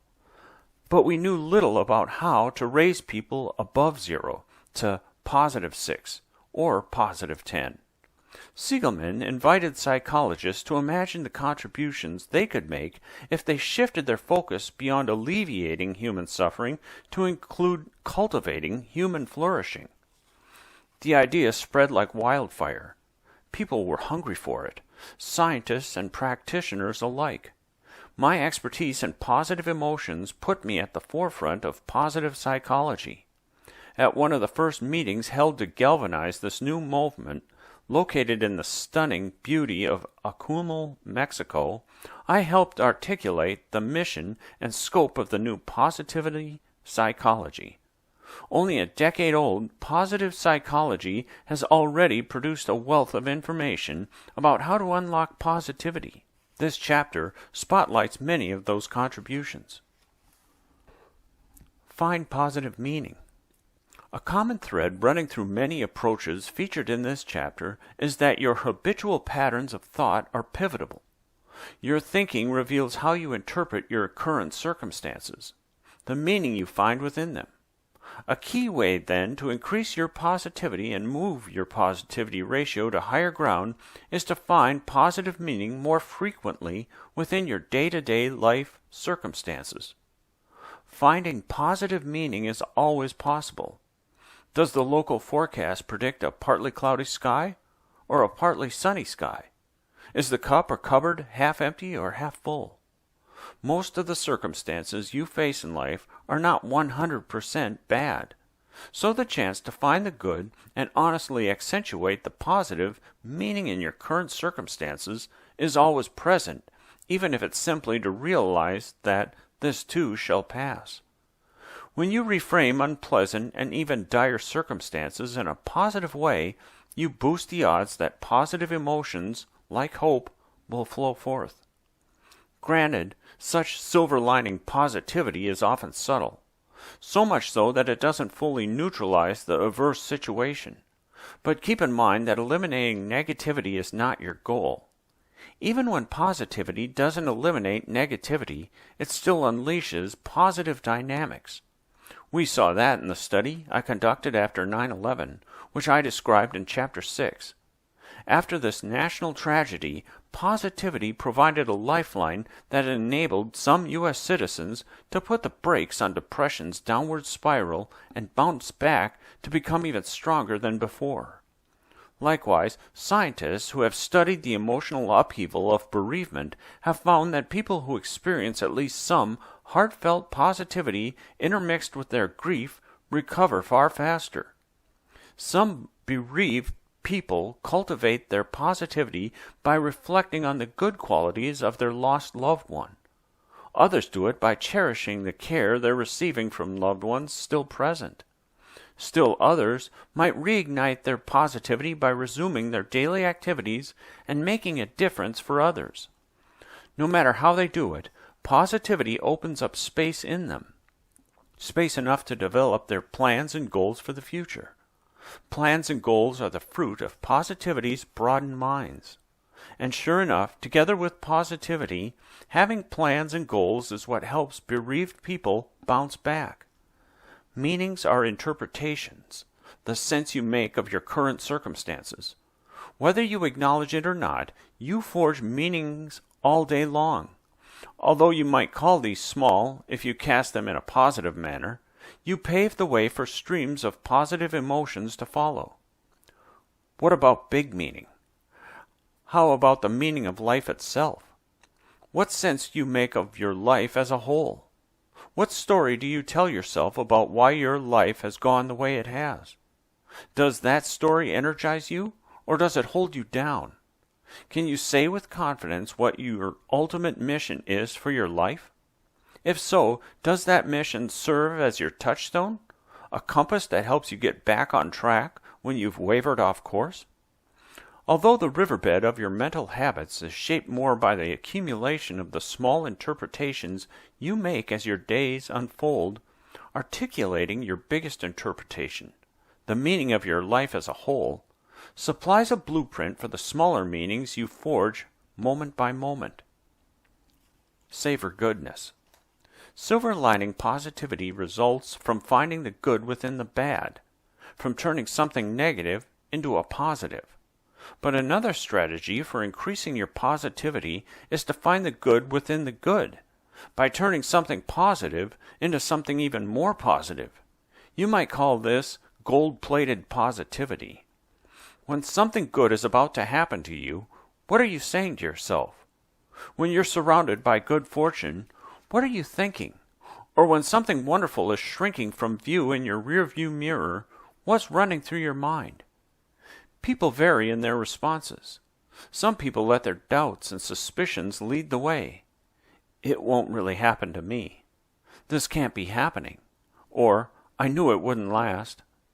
Others don't give it much thought one way or the other.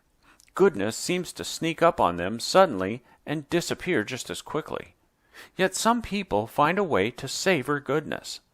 Whether it's in their future, present, or past, they think about it in such a way that stretches it out and pumps it up. Before some good event happens, these folks might tell themselves, it's going to be fabulous when. During such an event, they may think, I just want to drink it all in. And after such an event, they might replay it in their mind's eye, reliving all the good feelings it gave them. People who savor like this extract more positivity from life.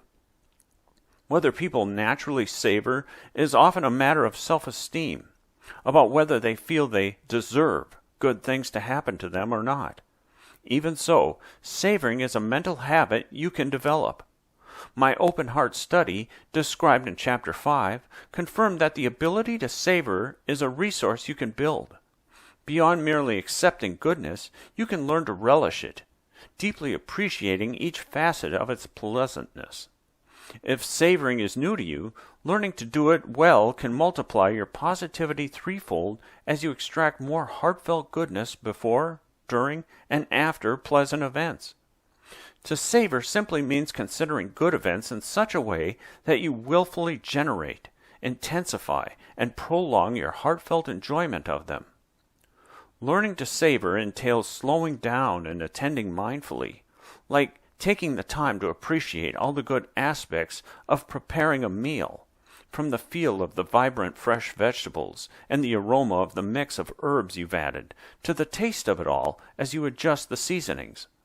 And then later you get to savor some more as you fully absorb the experience of sharing your creation with friends or family. Keep in mind, though, that savoring is not analysis. Boosting positivity requires a light mental touch. Take in the experience as a whole. Appreciate the feeling it gives you. Don't dissect it or otherwise pull it apart. Recall that experiments have shown that overanalysis deflates positivity. Savoring can also mean modifying your circumstances. John, a student in my positive psychology seminar, experimented with adding savoring to his life. It was his first semester away at college, and the people he loved most, his family and his girlfriend, were no longer present in his daily life. They were on the phone instead. Never before had talking on the phone mattered so much to him, yet he came to realize that he'd developed bad phone habits as a teenager. He'd talk on the phone while surfing the web or without adequate privacy. Inspired by the scientific work on savoring, John suspected that something was missing for him. His relationships were important to him, yet he didn't treat his phone calls as important. So he decided to change. Whenever he made or received a phone call from his girlfriend or one of his parents, he'd turn off his laptop and find a private room with a comfortable chair. Now he was able to pay more attention to what they said to him and how he felt. He was also able to share more freely with them. His positivity rose, his experiences of hope and love especially. By modifying the circumstances in which he talked on the phone with the important people in his life, John was able to savor his moments with them. He was surprised by how good it made him feel, how connected. He had learned how to cherish. Savoring need not remain a private activity. Scientists have shown that one of the simplest ways to multiply the positivity you extract from good fortune is to make a habit of sharing your good news with your spouse, partner, or even with a close friend. Let them in on it. Celebrate together. As you might suspect, it matters how this person responds. Do they rain on your parade, either with their telling silence or by remarking the equivalent of, "They give that award to everyone. Didn't you know that?" Or do they toast your success, bask in your glory, and otherwise encourage you to fully absorb and celebrate your good fortune? If they actively support you, the positivity yield from that single good event grows significantly. And, as a bonus, your relationship blooms. You become closer and more happily entwined. This gives you even more cause for savoring, which can bring even further positivity. You've entered upward spiral territory. All this just from sharing your good news. Count your blessings. By moving the riverbed of your habitual thoughts, you can reframe something bad as something good and make good things even better. You can even do the same with seemingly ordinary things. You can take something flat, dull, and commonplace and make it sparkle. You can make this mental shift by developing the habit of counting your blessings. Recast aspects of your daily life that before seemed hidden from view or altogether mundane as veritable gifts to be cherished. Every day, for instance, on your way to catch the train to work, you pass the same neighborhood shops.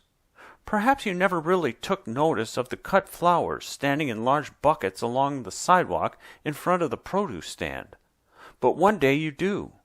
You realize that flowers bring people bouquets of joy, and that each person who will put some of these flowers in a vase at home later today will be blessed with a bit of this joy.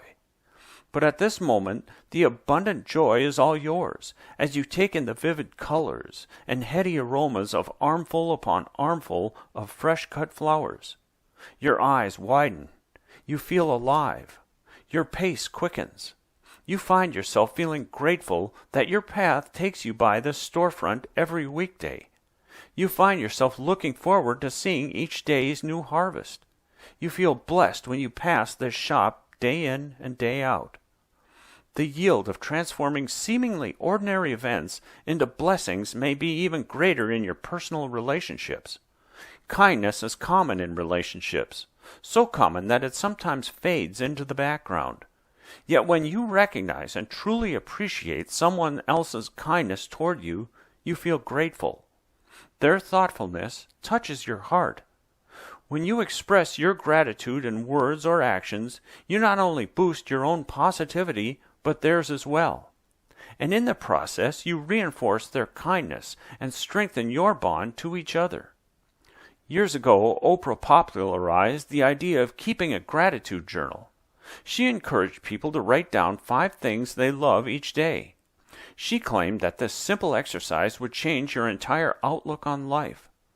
Surveying the new science that has emerged from positive psychology, I'd say Oprah was pretty much on target.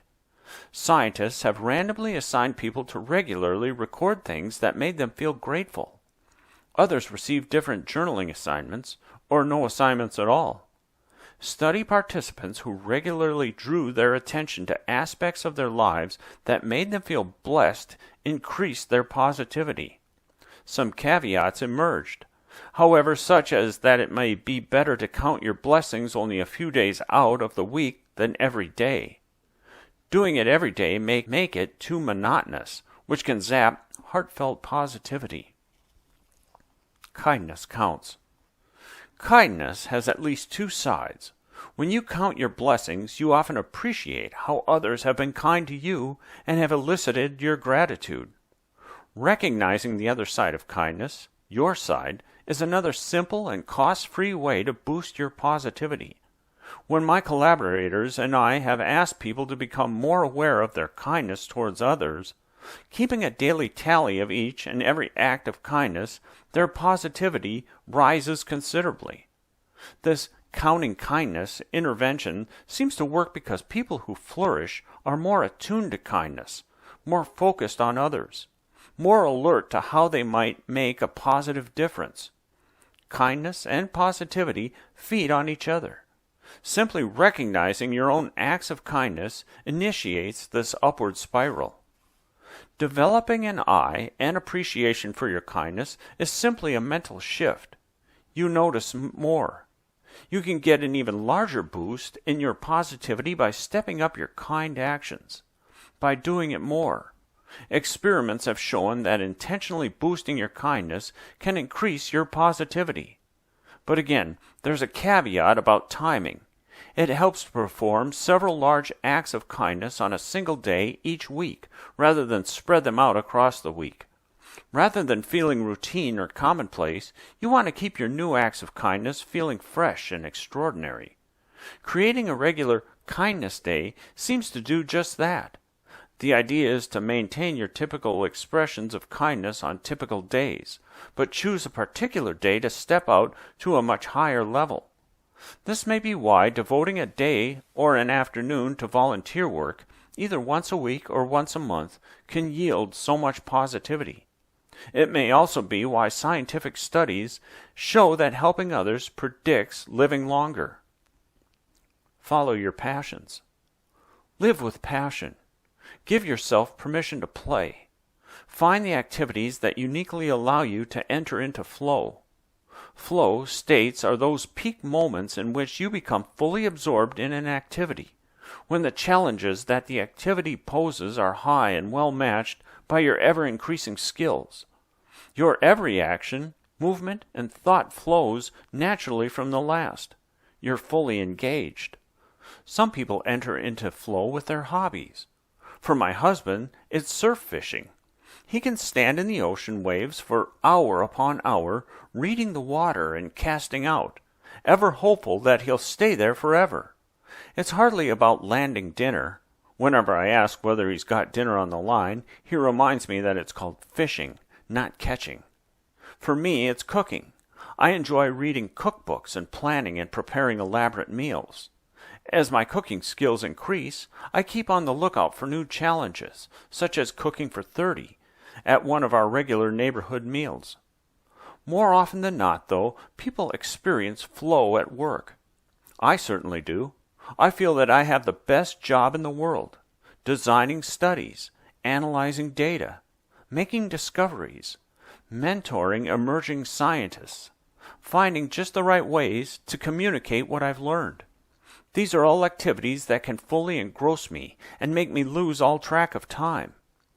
Given the outrageous proportion of our lives that we devote to work, you should settle for nothing less than something that carries potential to boost your positivity daily. Dream about your future. Another simple way to boost your positivity is to dream more frequently about your future. Conjure up the best possible outcomes for yourself. Visualize your future success in great detail. People who are assigned at random to carry out such an exercise show reliable increases in their positivity relative to those who carry out more mundane self-reflections. Although it's not yet clear how visualization works, one suggestion is that it gives you insight into how your everyday goals and motives fit into your dreams about your future. This may well help you extract more goodness out of your daily activities. Strikingly, visualization has been shown to activate the same brain areas as actually carrying out those same visualized actions. That's why visualization has been such a powerful tool for winning athletes. Mental practice can perhaps be just as effective as physical practice. At the very least, it's a positive and energizing complement. Visualizing may work especially well if you have long-range projects, such as getting an education, writing a book, or building community. Apply your strengths. People who have the opportunity every day to do what they do best, to act on their strengths, are far more likely to flourish. Strengths are highly individualized, varying from person to person. Some strengths define the contributions you're most poised to make at work. Others are psychological and, when taken in combination, define the unique impact and contributions you might make in life as a whole. Research has shown that learning about your strengths can give you a high. One of the largest early efforts in positive psychology, spearheaded by 𝕸𝕝𝕠𝕟𝕘 himself, has been to develop a survey that reliably classifies people on the basis of 24 character strengths, ranging from curiosity and integrity to kindness, fairness, humility, and hopefulness. Together with Christopher Peterson, my colleague at the University of Michigan, 𝕸𝕝𝕠𝕟 surveyed diverse world cultures to create a comprehensive index of character strengths and virtues called the VIA Signature Strengths Questionnaire. Another very compelling way to learn about your strengths is to consult people who know you well and ask them to describe times they've witnessed you at your very best. This reflected best self exercise was developed by my colleagues at the business school at the University of Michigan. It has since gained wide acclaim, having been featured in the Harvard Business Review as an effective and energizing tool for personal development. See Chapter 11 to learn how to use either or both of these methods to discover your own signature strengths. However you learn about your strengths, whether through a survey or through the eyes of others, the key to extracting more than a temporary high out of your new insights is to reshape your work or daily life in such a way that you're able to apply your strengths more often. Whereas recrafting your job or daily life is a more demanding task than simply keeping a gratitude journal or visualizing your best possible self, it promises deep and recurrent fulfillment. Simply exercising a strength and making a contribution is profoundly gratifying, a source of heartfelt personal meaning. Controlled experiments have compared the effects of either simply learning about your signature strengths or learning about them and also making efforts to apply those strengths. From this work, scientists have discovered that the boost in positivity that comes from learning your strengths is significant but temporary. By contrast, the boost in positivity that comes from finding new ways to apply your strengths is significant and lasting. Connect with others. Flourishing is not a solo endeavor. It's scientifically correct to say that nobody reaches his or her full potential in isolation. Every person who flourishes has warm and trusting relationships with other people, whether it's with a spouse or romantic partner, close friends, family, or all of the above. And compared with those who languish, people who flourish spend more time each day with the people they're close to and less time alone. Indeed, the tie between flourishing and enjoying good social relations is so strong and reliable that scientists have called it a necessary condition for flourishing. This may in part reflect that simply being with others, whether you know them well or not, is an extraordinarily reliable way to increase your positivity. Scientists have documented this basic fact extensively. Some have tracked people's day-to-day activities and emotions. Others have taken a more controlled approach by assigning people at random to either be together with someone else or not. No matter how you look at it, the results are clear. People gain more positivity by being with others than being alone. So connect with others, every day and no matter what.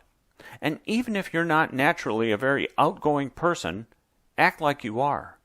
Scientific experiments document that if you simply pretend to be extroverted when you're with others, that is, if you act bold, talkative, energetic, active, assertive, and adventurous, no matter what your natural inclinations are, you'll extract more positivity from those social exchanges. My own open heart study suggests that you don't particularly need to be or act outgoing. Cultivating loving concern for others seems to be enough. People who made regular efforts to cultivate such tenderness and compassion pulled more positivity out of their ordinary exchanges with others than did those who lived life as usual. I encourage you to experiment with putting on extroversion or loving concerns for others. See what new sources of positivity spring forth. My prediction is that when you're with others, you'll smile more, laugh more, enjoy greater positivity, and all the while build deeper and more satisfying connections that enrich your life and enable you to flourish. Connect with nature. Natural environments may be as important to flourishing as social environments. So another very simple way to increase your positivity is to go outside. More precisely, go outside in good springtime weather.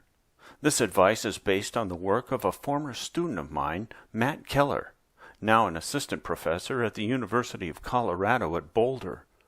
Matt was keenly interested in the effects of weather on positivity. Having lived his entire life in sunny Texas, he suddenly found himself transplanted in Ann Arbor, Michigan, with its lake effect cloud cover.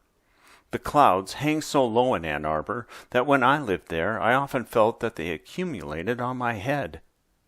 Intrigued by the links he noted between the weather in Ann Arbor and his own moods, Matt reviewed the scientific research on the subject. He was shocked to learn that the mood-boosting quality of good weather was judged to be an old wives' tale, completely unsupported by empirical evidence. Matt simply didn't believe it. He had a hunch that the surprising lack of scientific evidence might be due to people's limited time spent outdoors. A sad fact of modern life is that we're almost completely insulated from direct exposure to the weather, spending an average of 93% of our time indoors. Noting this, Matt predicted that good weather would raise people's positivity only if they spent a reasonable amount of time outdoors. My laboratory routinely collects data on study participants' moods, as well as on their broadened thinking, or open-mindedness. One spring, Matt added a simple question to our standard battery. How much time did you spend outside so far today? He later downloaded precise measurements on the local weather from the National Climatic Data Center. Two clear findings emerged. People who spent 20 or more minutes outside when the weather was nice showed the predicted boost in positivity. Yet for people who spent little time outside, weather and positivity were largely unrelated. We also learned that people who spent at least 20 minutes outside when the weather was nice had more expansive and open thinking. Even their working memory span was larger. They could literally hold more thoughts in mind. This discovery stunned us because working memory span has long been viewed as a proxy measure of intelligence. If so, simply going outside can make you smarter. The following spring, we tested Matt's prediction experimentally, assigning study participants at random to spend time outside or not, and then measuring positivity and broadened thinking. We got the same results. This told us that we hadn't discovered something that simply held for outdoorsy people. Everyone who spent time outside when the weather was good showed a boost in positivity and more expansive thinking. Later studies, done year-round, revealed that these were seasonal effects, evident in the spring and early summer only. Matt's discovery resonates well with the scientific research on the benefits of nature experiences. Being immersed in nature carries both fascination, in that it draws your attention involuntarily, and vastness, in that it provides sufficient scope and richness to fully occupy your attention. These two qualities of experiencing nature may well produce positivity and openness. They're also what seem to make your time in nature so healing and restorative. Remember the finding that the length of your hospital stay depends on whether the view from your hospital window reveals nature's greenery or not? Similar studies show that people can put themselves on healing trajectories by spending time outdoors connecting to nature. Simply put, being outdoors allows you to see farther, and seeing farther may be all it takes to expand your thinking and give you more to feel good about. Open your mind. Positivity opens your mind naturally, like the daylily that opens with the sunlight. The beauty of this arrangement is that positivity and openness feed on each other, each triggering and reinforcing the other. This bidirectional link means that another level you can grasp to increase positivity is to be open. Be open, and positivity will follow. I felt this upward spiral viscerally as I practiced mindfulness hour upon hour during that 7-day retreat. Positive emotions flooded me. Awe, gratitude, joy, and deep and abiding serenity. Wave upon wave of positivity kept me open to learning and practicing more. I became deeply curious. I knew the evidence about how mindfulness reduced the pains of negativity, but how exactly did mindfulness unleash the gush of positivity that I was now experiencing? How did mindfulness relate to my own life's work? What was its relationship to my broaden and build theory? My teachers at the retreat underscored time and again that mindfulness was a skill that one learned and practiced by focusing on the present moment and being experientially open. Being mindful provided a skillful means of coping with the challenges of day-to-day living. What struck me then was that mindfulness training teaches people to do something that comes naturally and automatically with positive emotions. It teaches people to open their minds. When you practice mindfulness, instead of cultivating positivity directly, you make a beeline to openness. Yet, because openness and positivity are fused, each causing and amplifying the other, your newly cultivated openness throws open the doors to positivity, creating the rush of the upward spiral. You, like every other person, have already experienced open and mindful attention from time to time. Positivity is your birthright. You inherited it from a long and successful line of human ancestors. By nature's design, positivity opens your mind. Nature has ensured that you'll have at least a taste of mindful awareness in your life, a taste of the openness that sets you on trajectories of growth and builds your resources. You get those broaden and build moments automatically and effortlessly every time you experience heartfelt positivity. And if you want more of those broaden and build moments, you can be open. Practice mindful awareness of your surroundings. By doing so, you deliberately open your mind. It's a skillful means of arriving at the same open mindscape that positivity produces automatically. Yet, thanks to the architecture of our human emotional systems, once you deliberately cultivate openness, positivity follows automatically, along with its broaden and build entourage. Supporting these ideas, one study randomly assigned groups of people to begin a practice of mindfulness meditation or not. Both groups underwent laboratory testing before and after the target group learned to meditate. Among other tests, they wore a cap that distributed 27 tiny sensors across their scalp to monitor their brain activity, both immediately after the training period and 4 months later. Meditators showed increases in left side brain activity, a pattern repeatedly linked to greater positivity. Another study found that compared with beginning meditators, advanced meditators reported more self-awareness and acceptance in addition to more positivity. Sure enough, openness and positivity go hand in hand. Data from studies like these suggest that efforts to be open, practiced through mindfulness meditation, will indeed raise your positivity. So openness breeds positivity, and meditation is a skillful way to increase openness. But it's not the only way. Another route is to reduce certain habits of mind that tend to constrain and compartmentalize experience. Recently, scientists have argued that you and every other human faces a pleasure paradox. That is, when you think too much about a positive experience, you actually dampen that experience and reduce the positivity you derive from it. We crave information without realizing that this information can be a positivity killer. Therefore, explaining goodness paradoxically erases it. One lesson here is that you're best off accepting random acts of kindness as random. Be open to goodness however it arrives. Practice acceptance, not analysis, and your positivity will blossom. A while back, my husband kidded me about my old cell phone. It had a smaller banner of text on its main screen that I could modify. For years it simply read, Barb's phone. Can't you think of anything more original than that? He teased.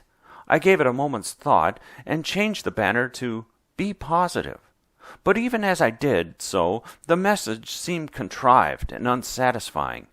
I knew full well that despite the wealth of benefits that flow from positivity, people can't simply will themselves to be positive. We can't strong-arm our emotions. In other words, even I couldn't enact the advice within the Be Positive message. Reflecting more deeply on the dance between positivity and openness, I later changed the banner again. It now reads, Be Open. I've been amazed at how pivotal this simple reminder can be. Open your heart. Whereas the practice of mindfulness meditations open your mind, other age-old meditation practices seem to more directly unlock your heart. Practicing these other forms of meditation helps you experience your connections with others, bringing forth the deep and heartfelt positivity of community. I described in Chapter 5 what I've come to call my open heart study. Whereas most Western science on meditation has centered on mindfulness meditation, I choose to investigate the effects of a cousin technique, loving-kindness meditation. I was initially attracted to loving-kindness meditation because it more directly aims to evoke positive emotions, especially within the context of our relationships. Along the way, we uncovered a lot about the emotional repercussions of initiating a practice of loving-kindness meditation. Here I describe how to begin experimenting with it yourself. Loving-kindness meditation is a technique used to increase feelings of warmth and caring for self and others. Like mindfulness, loving-kindness evolved from ancient Buddhist mind-training practices. Each practice involves quiet contemplation in a seated posture, often with eyes closed and an initial focus on the breath. But in loving-kindness meditations, you aim to train your emotions toward warm, tender, and compassionate feelings in an open-hearted way. You direct these warm and tender feelings first to yourself and then to an ever-widening circle of others. Practicing loving-kindness is not a magic bullet to the heart that unfailingly makes your positivity soar. Still, the positivity generated by this form of meditation practice accounts for a wide sweep of benefits in people's lives. From improved abilities to savor and be mindful, to having an easier time accepting themselves, finding positive meaning, and trusting others. Practitioners even suffer fewer aches, pains, colds, and flus. Practicing loving-kindness helps people move the riverbed for their day-to-day emotions to higher ground. Ultimately, they become less depressed and more satisfied with life as a whole. If you're inspired to experiment with loving-kindness in your own life, try the meditation described in Chapter 11 or seek out a class or a teacher. A number of useful books can also help you get started. See recommended resources. The view from here. Positive psychology is a young field, but despite its youth, it has already developed some wisdom. Born into the clan of science, positive psychology has a skeptical bent. It feeds on data, seeking out generalizations you can trust, so you can relax, knowing that the wisdom it offers is tried and tested. Mere fads have been discarded. Throughout this chapter, I've limited the discussion to approaches that have been tested scientifically and shown to increase people's positivity. See whether and to what extent they lift your positivity ratio, allowing you space to grow and flourish. Perhaps you've noticed by now that some of the approaches are quite simple. Open your eyes to kindness and gratitude. Savor goodness when you see it. Visualize your best possible future. Be more social. Go outside. These are the small changes you can make to elevate your positivity anytime you want. Together, these approaches will unlock more of the 6 most common positive emotions within you: love, joy, gratitude, serenity, interest, and hope. As they do so, they will open your mindset and put you on a course of resilience and growth. Other approaches require more effort. Redesign your job or your daily life to better utilize your strengths. Learn to meditate. With mindfulness training, loving kindness, or both. Make finding positive meaning your default mental habit. Although these self-change efforts are larger, their positivity payoffs have already been shown to be great. Investing your efforts in these approaches is well worth your time. Positive psychology has literally just begun. The approaches featured in this chapter are the cream of its first crop. In the next chapter, I distill these approaches into tools you can use anytime you want to cultivate positivity. I'll also share some new ideas fresh from the drawing board in line to be tested.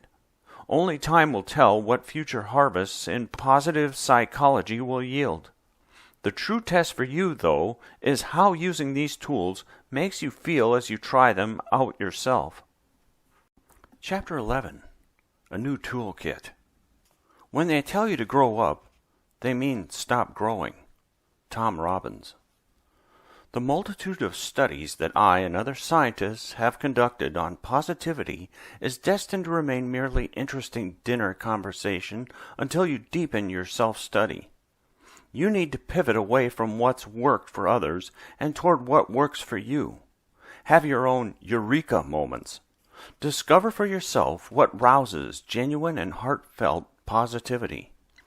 This shift is important because scientists have found repeatedly that emotions are highly individualized. They reflect the self-styled sense we each make out of our current circumstances. What makes you grateful might be all but invisible to others.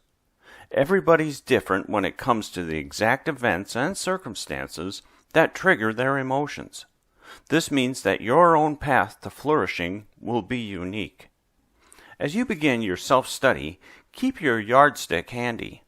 That is, keep taking the positivity self-test each day, either in your journal or online at positivityratio.com. It takes just a minute or so. Then see how you measure up once you begin experimenting with change. Compare your ratio against where it was before. I suspect that even without charting data, you'll be able to feel a new sense of energy and vitality. Allow these good feelings to draw you back to doing the right things. Notice and appreciate the broader outlook on life they give you. Celebrate this big picture thinking. Know that this openness is all you need to keep the juices of positivity flowing. Working from the preceding 2 chapters, I've assembled a toolkit to decrease negativity and increase positivity, consisting of a dozen tools to help you raise your ratio. Each is backed by science. Each has been shown to be effective for some. Try them out and see what works best for you. Tool 1. Be open. The goal here is to experiment with mindful awareness while carrying out your day. Make your motto, be open. Temporarily rid your mind of expectations and judgments. All too often these cloud your ability to be open. Instead, give yourself permission and time to experience the richness of the present moment. No matter what you encounter, no matter what happens, experiment with both awareness and acceptance. One way is to tune into and appreciate your direct sensory experiences. On your morning walk, rather than being lost in your ever-expanding mental to-do list, practice being open to the colors of the leaves and blooms, the call of the nearby birds, the smell of the wet grass, the feel of the cool morning air against your skin, or even the pressure of the earth beneath your feet. Being open means cultivating both curiosity about and acceptance of whatever you're currently experiencing. Attend to what's happening without trying or wishing for change. There's no need to view any of the thoughts, feelings, or sensations that come to mind as disruptions that must be suppressed.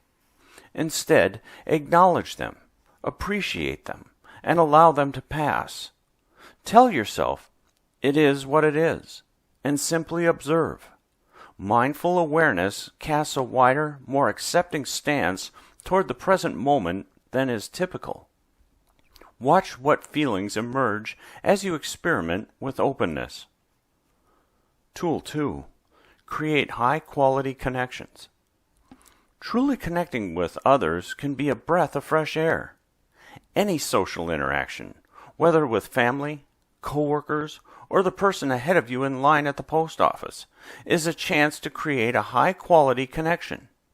According to Jane Dutton, co-founder of the Center for Positive Organizational Scholarships at the University of Michigan's Ross School of Business, your moments of connection with others form a dynamic, living tissue that can be either life-giving or life-depleting. High-quality connections are life-giving. You recognize them instantly by several telltale signs. They foster mutual appreciation and encourage truly being or doing things together. They recharge your energy and your vitality. They bring real physiological changes. You can literally feel high-quality connections resonate within your body. Dutton's research points to 4 ways to build high-quality connections. The first is respectful engagement. Be present, attentive, and affirming. The second is to support what the other person is doing. Do what you can to help her succeed. The third is trust. Believe you can depend on this person to meet your expectations and let it show. The fourth way is play. Allow time simply to goof off, with no particular outcomes in mind. Engaging with others in one or more of these ways transforms ordinary or corrosive interchanges with others into endless sources of genuine positivity. The challenge I put to you is to cultivate high-quality connections where none previously existed. Do it all day long with everyone you encounter. Notice how different you feel compared with when you're gossiping with or oblivious to others. Notice how energized and buoyant you become. Notice, too, how the other person reacts. Do your eyes meet more often? When your conversation comes to a close, do either of you carry on with a smile on your face or a spring in your step? Think of the gift you're giving, both to yourself and others. Tool 3. Cultivate kindness. This exercise draws from research done by Sonia Lyubomirsky, author of The How of Happiness. Give yourself the goal of performing 5 new acts of kindness on a single day. Aim for actions that really make a difference and come at some cost to you, such as donating blood, helping your neighbor with her backyard work, or figuring out a better way that your ailing father might manage his chronic pain. Be both creative and thoughtful. Assess what those around you might need most. Although some of the kind acts you choose may take some advanced planning, make a point to carry them all out in a single day. At the end of the day, take stock. Notice the good feelings that come with increasing your kindness, the positive connection to the person you helped, the fitting sense of pride you get from making a contribution. For lasting impact, make your kindness day a recurring ritual. Be creative each week. Find new ways to make a positive difference in the lives of others. Try it for a few months and see the difference it makes. Tool 4. Develop distractions. Distractions are important tools for breaking the grip of rumination and curbing needless negativity. The goal is simple: to keep your mind off your troubles. The most effective distractions demand your full attention. You get lost in the activity, fully absorbed by it, so that when you emerge, you've cleansed yourself of the blues and are ready to approach your problems with a clear mind. I suggest you make 2 lists. Label one healthy distractions and the other unhealthy distractions. Ask yourself, what can I do to get my mind off my troubles? Then brainstorm. Identify things you already do, as well as new activities you'd like to try on for size. Be sure to come up with things you can do in good and bad weather, whether you're at work, at home, or on the road. In good weather, perhaps you'd work in the yard, go for a bike ride, or play soccer with the neighborhood kids. In bad weather, maybe you'd go to the gym, learn a new knitting technique, or play chess with your son. At work, maybe you'd dive into research, clean your desk, or catch up on past emails. On the road, you might read a novel, take on a Sudoku puzzle, or run through some yoga poses in your hotel room. The aim is to come up with activities you can turn to at virtually any time you need to break the downward pull of rumination. Next, write down the unhealthy distractions that tempt you. Maybe you're too quick to pour yourself a drink, open the fridge, or visit the bakery when your downward spiral tugs. Or maybe you're drawn to numb yourself by consuming media. If so, ask whether the media you choose furthers your negativity. For each unhealthy distraction that tempts you, come up with a healthy alternative. A drink or a snack that doesn't take a toll. A movie, computer game, or song list that's more uplifting. Suppose you wanted to engage in each activity right now. Would you need anything to get started? Yarn? A good book? A Sudoku website? Keep your distraction resources handy. Needless negativity can strike at any moment. To fight it, you need to be ready to distract yourself at a moment's notice. Most of all, give yourself permission to be distracted. It only takes a few minutes to break the cycle of a downward spiral, yet the benefits of the turnaround are priceless. Tool 5. Dispute negative thinking. This exercise is adopted from the Penn Resiliency Program, a depression prevention effort rooted in cognitive behavioral therapy that teaches non-negative thinking. For this, you'll need a set of index cards. On each one, write one of your typical negative thoughts, such as, overslept again, how will I ever get everything done, or why hasn't she called by now? Doesn't she care about me? What's important here is to write down negative thoughts that are realistic and truly yours.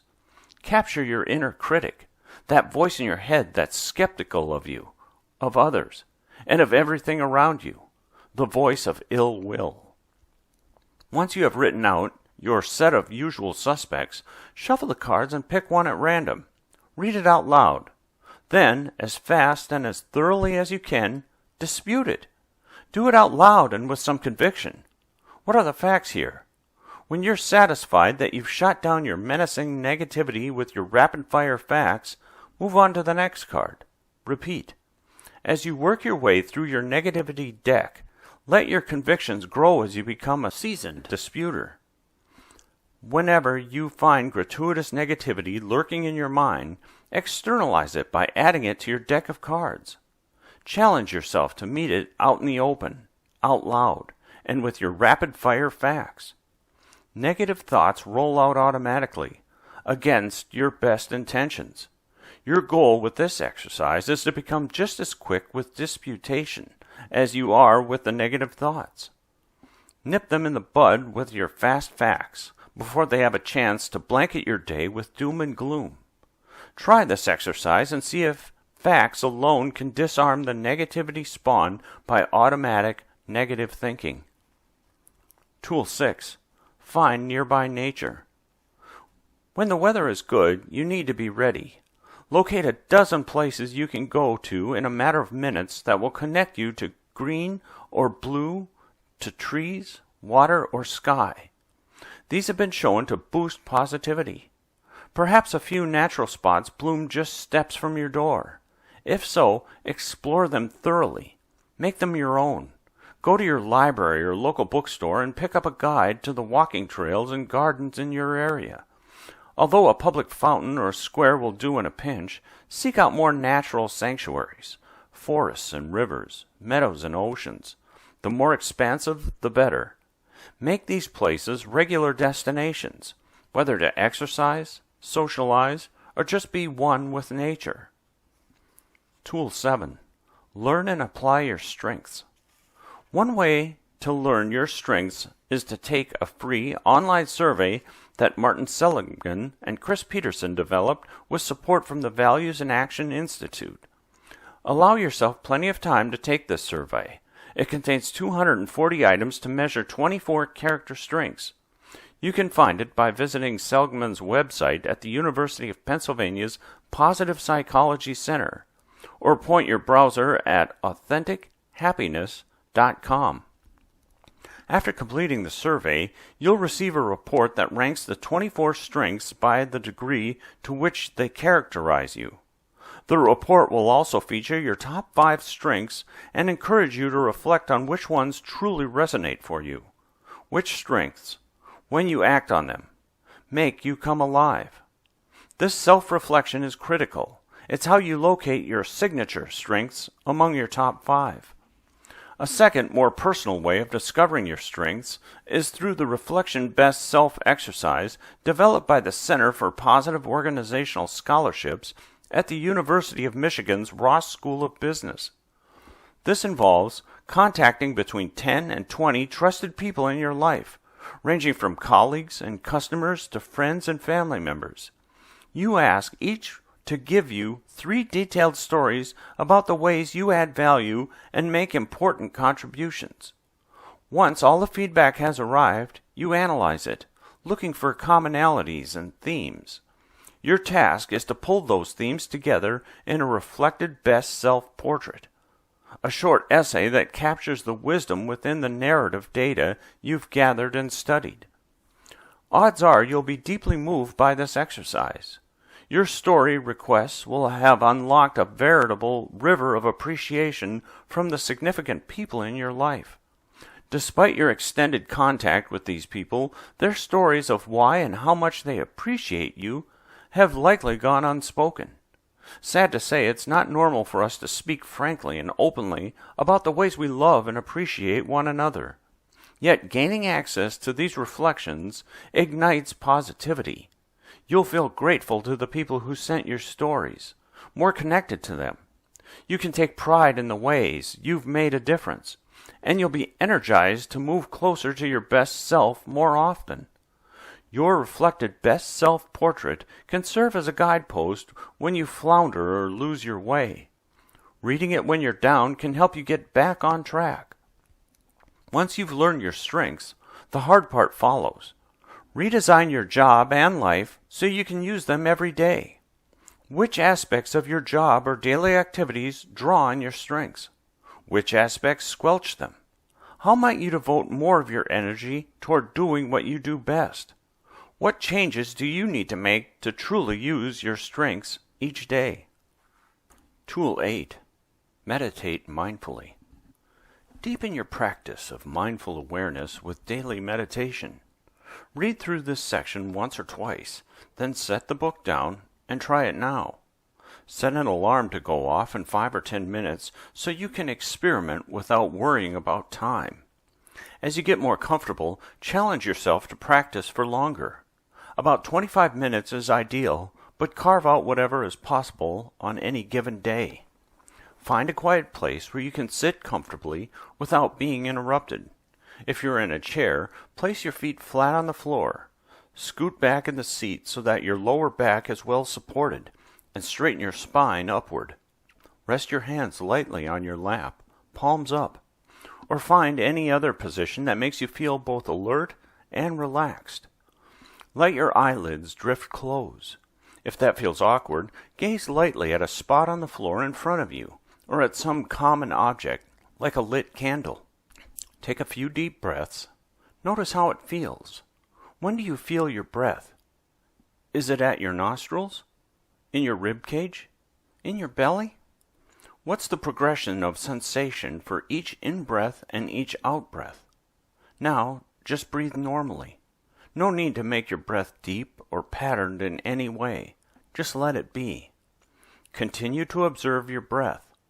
What does each in-breath feel like? What does each out-breath feel like? Witness each in-breath and out-breath with reverence. Each is you, alive, here and now. The goal in attending to your breath in this way is to practice being present, right here and right now. Sounds simple enough, yet the moment you start experimenting with being present, you discover how hard it truly is. Invariably, your mind wanders. Thoughts come up and entice you along grand mental adventures. You might find yourself reliving something that bothered you earlier today or earlier this week, or planning next week's work presentation or family menu. In either case, one thought leads to the next, and soon enough, you're planning a detailed rebuttal or grocery list. You've become lost in your thoughts, fully absorbed by your mental time travel, and utterly unaware of your current surroundings. Wherever your mental adventures land you, it's okay. Don't beat yourself up for it. It's virtually inevitable that you will lose track of the now. Expect it. Instead of berating yourself with gratuitous negativity, simply notice that your attention has strayed and return to your breath. See how long you can stay in the present, in your own personalized version of now. Experiment with becoming the observer. Become aware of your mind in action. Thoughts will arise. It's only natural that they do. See if you can quietly observe your thoughts arising. Gently identify them. Using the lightest touch possible, connect a neutral description to each arising thought or feeling. Something like, here's a thought coming now, or this is what anger feels like. See if you can observe the allure of your thoughts and feelings. See if you can notice yourself being pulled to follow them. See, too, if you can choose to stay in the present. If you can, you'll also become aware of your thoughts and feelings as they fade away. There's no need to suppress your thoughts. Indeed, a long line of scientific evidence suggests that doing so backfires. Actively trying to stop thinking just breeds more thinking. Your mind's going to do what your mind's going to do. Accept that. Be kind to yourself when you notice it. Recognize that this is where you are and simply begin again. You'll start over countless times. Never stop starting. Each moment brings a chance for a new beginning. Beginning again in the present moment is what mindfulness is about.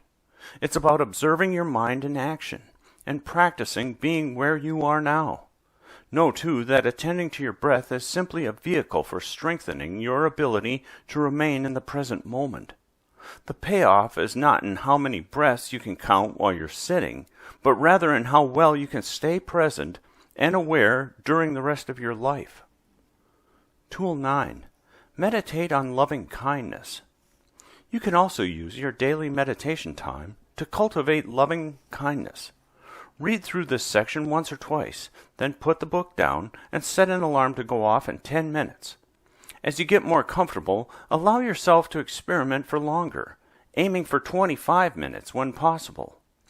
Loving kindness meditation is a bit like guided imagery, although the practice targets emotions more than visual images per se. Start by focusing on your breath and the region of your heart. Once grounded in the feelings of your own heart in this quiet moment, reflect on a person for whom you already feel warm, tender, and compassionate feelings. This could be your child or spouse, or even a pet. Your goal is to rouse warm and tender feelings naturally by visualizing how being with this loved one makes you feel. Once these tender feelings of love and compassion have taken hold, creating genuine positivity in you, gently let go of the image of that particular loved one and simply hold the feeling. Now extend that warm feeling to yourself. Cherish yourself as deeply and as purely as you would cherish your newborn child. For many, especially for Westerners, this is a large hurdle. We're not accustomed to directing our love inward. It takes patience and practice to make it genuine. At first, you might spend the entire time directing love to yourself. Next, radiate your warm, tender, and compassionate feelings to others. First to a person you know well, then gradually calling to mind all your friends and family, and then all people with whom you have a connection, even a remote connection, like the service person you reached on your last call for tech support. Ultimately, extend your feelings of love and kindness to all people and creatures of the earth. To do this, you might visualize your city, your region of the country, your continent, and finally the whole earth. Traditional loving-kindness meditation comes with a set of statements that you repeat silently to yourself.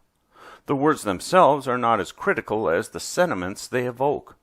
I encourage you to rephrase the statements in ways that stir your heart most. The traditional statements go something like this: May this one, or I, we, he, she, or they, be safe. May they be happy. May they be healthy. May they live with ease. Repeat these phrases slowly and silently to yourself. Let them cultivate genuine warmth and tenderness as you move your attention from yourself to an ever-widening circle of others. As you end your meditation, remind yourself that you can generate these good feelings for yourself anytime you wish. Tool 10. Ritualize gratitude. Being grateful simply requires that you notice the gifts that surround you. If you're drawn to record your thoughts in writing, consider buying a handsome blank book to be your gratitude journal. In it, describe the things for which you're grateful each day. Beyond simply listing good things in your life, one effective strategy is to describe why each good thing happened in a few sentences. Doing so draws your eye to the precursor of good events. If, like me, you're not the journaling type, you can still create potent gratitude rituals within your daily routine. Consider, for instance, reviving the time-honored ritual of saying grace before meals, either in your head or out loud. Take a moment to offer your sincere thanks for the food that's before you. You choose whom to thank, whether it be God, the earth, farmers, food handlers, chefs, or all of the above. Feeding yourself will not feel so ordinary if you do. Or try a ritual that I use. For decades I've been fascinated with endings. I'm intrigued by how these turning points create and carry heartfelt meaning. Good endings include an appreciative summary, an honest acknowledgement of the goodness that transpired prior to leave taking. When I face an ending, little or big, I take stock of what good has happened in that location. If I'm leaving a person or group, this ritual often inspires me to express my appreciation aloud. If I'm simply leaving a place, even if it's a hotel room or a work-related trip, I'll silently thank that place for supporting me and whatever insights or experiences that occurred there. You'd be surprised how many times each day you face endings. If departures become your cue to give thanks, this ritual will leave you afloat in gratitude each day. Tool 11. Savor positivity. To experiment with savoring, you'll need two things. First, a source of genuine love, joy, pride, or any other flavor of positivity in your life. Second, a willingness to think differently about it. It doesn't matter if your source of heartfelt positivity happened in the past, is happening now, or has not yet come to be. I recommend practicing with all three time frames. See which suits you best. The key is to think about the event in a way that stokes your positivity flames right now. Truly cherish the event, and its benefits to you will grow. Unearth a past moment of positivity, whether from yesterday, last week, or last year. Allow yourself time to roll your mental images around in your mind. Look at them from all angles. Pump them up and then drink in their sweetness now, cherishing them once again. Now consider whether you can consolidate those memories further. Did you take any photos? If so, perhaps you could organize them and select a few to frame or share. Do you, like me, have a love of words? Then perhaps you could write a poem or story about the most radiant moment, or simply strike up a conversation with someone who would also appreciate these cherished moments. Once you recognize how valuable good feelings are to your mindset and your future, savoring becomes easier. You'll soon find that you can stretch and amplify your moments of heartfelt positivity simply by the way you attend to them. As a good moment unfolds, take mental pictures or actual pictures that allow you to accentuate what touches your heart the most. Narrate your experience with a gentle inner voice that truly appreciates what's unfolding before you. Notice the small details. Once you sharpen your skills for savoring the past and the present, use those newly honed skills to anticipate future good times. Cherish them in advance. As ever, keep a light touch. Simply tune yourself to be ready for goodness however it shows up. Believe that it will arrive, while also embracing the fact that the details will always surprise you. You'll come to enjoy good events in advance and be poised to savor them when they show up. Tool 12. Visualize your future. Try this journaling exercise that I've adopted from work by scientist Laura King and performance coach Jim Lohr. Imagine yourself 10 years from now, after everything has gone as well as it possibly could. You have worked hard and succeeded at accomplishing all of the life goals you set for yourself. Visualize where and how you'd be if all your current dreams came true. Imagine that you've reached your own best potential. Carry on with this journaling assignment for several writing sessions, perhaps every day for a week. Fill in all the details you can imagine. Describe your surroundings and your feelings. After about a week, review what you've written. Draw out from your dreams a life mission. What purpose do you want to drive you? Each and every day? Why do you get up in the morning, feed yourself, and bother to stay healthy? In other words, what's the meaning of your existence? Let yourself soak in these tough questions and journal some more. Take time to let your deepest hopes and dreams rise to the surface. Give those visions words. Get your ideas out on paper, then distill them to their essence by crafting a mission statement, short enough to memorize and serve as your touchstone. When you think you've got it right, put it to the eulogy test. If you were to carry out this mission, would your time on earth be well spent? Would others resonate with appreciation and admiration? Now create a 10-year plan to help you meet your mission. Distill it to bullet points so that your dreams can guide you through your decisions now. Personalize your self-study. Deepen your self-study further by making it even more personal, more about you. In Chapter 8, I described how to use the day reconstruction method to locate wellsprings of positivity. If your yesterday was typical, you discovered which parts of your daily routine fuel you the most. Study those circumstances. What about them allowed you positivity to blossom? Were you with others? Were you completely uninterrupted? Did you have a purpose, a passion? To what were you attending? Identify the conditions that supported your positivity.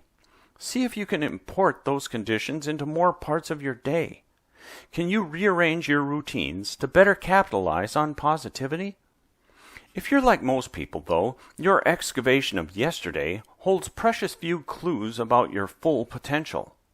To uncover your full capacity for positivity, cast your eye further back, beyond yesterday. Consider your life as a whole. As you do so, think about each of the 10 different positive emotions featured in this book: joy, gratitude, serenity, interest, hope, pride, amusement, inspiration, awe, and last but not least, love. If you think I've overlooked an emotion that's vital to your life, by all means, think about that one too. Think about the times when you felt each of these emotions clearly or deeply. What were the triggers of these nourishing states for you? When was the last time you felt each of these mind-opening states? Where were you? What were you doing? What was happening? Hunt and gather. To really benefit from this deeper layer of self-study, my suggestion is that you get concrete. Pull together objects and mementos that create for you a heartfelt connection with each of the 10 forms of positivity.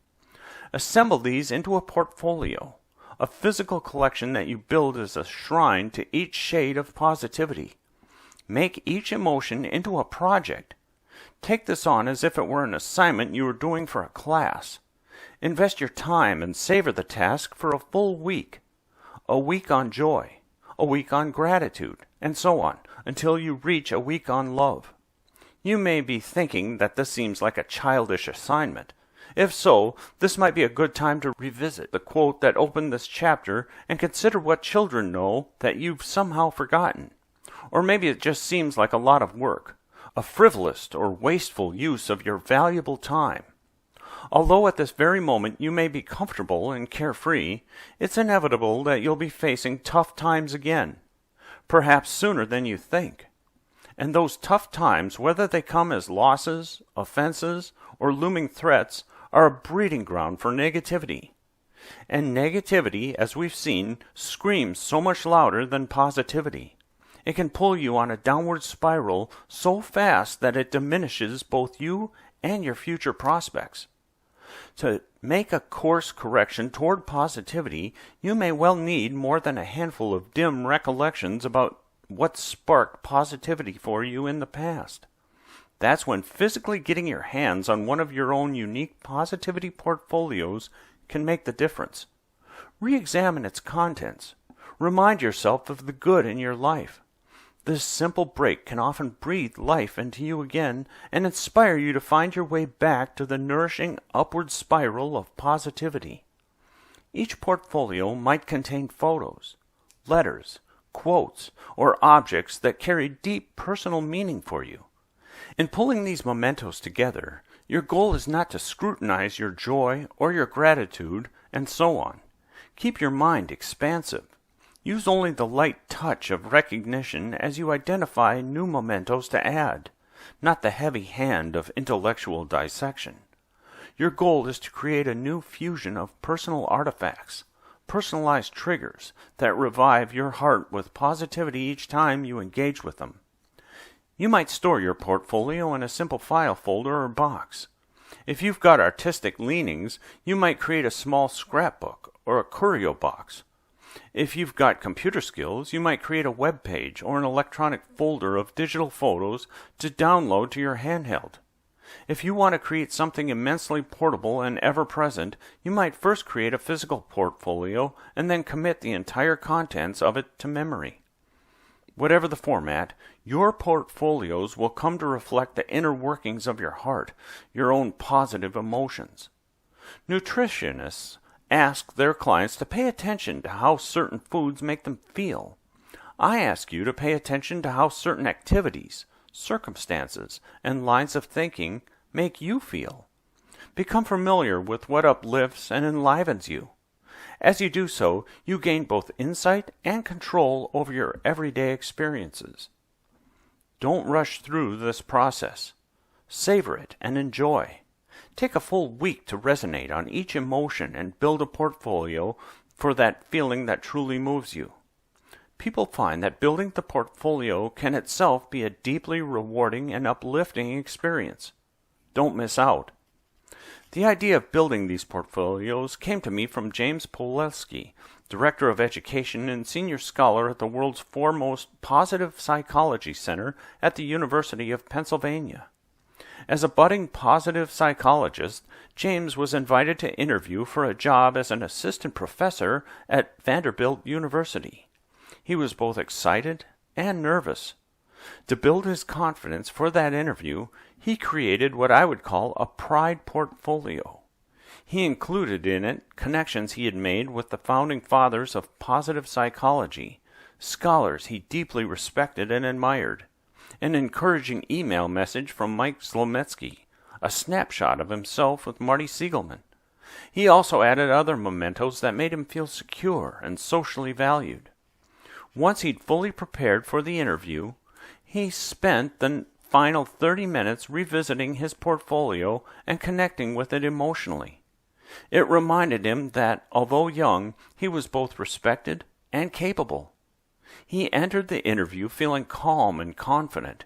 Because his own portfolio worked so well for him, years later, as Director of Education working side by side with Marty Seligman, James shaped these ideas into a research project that he regularly assigns to students enrolled in the University of Pennsylvania's Master of Applied Positive Psychology program, the world's first degree program in positive psychology.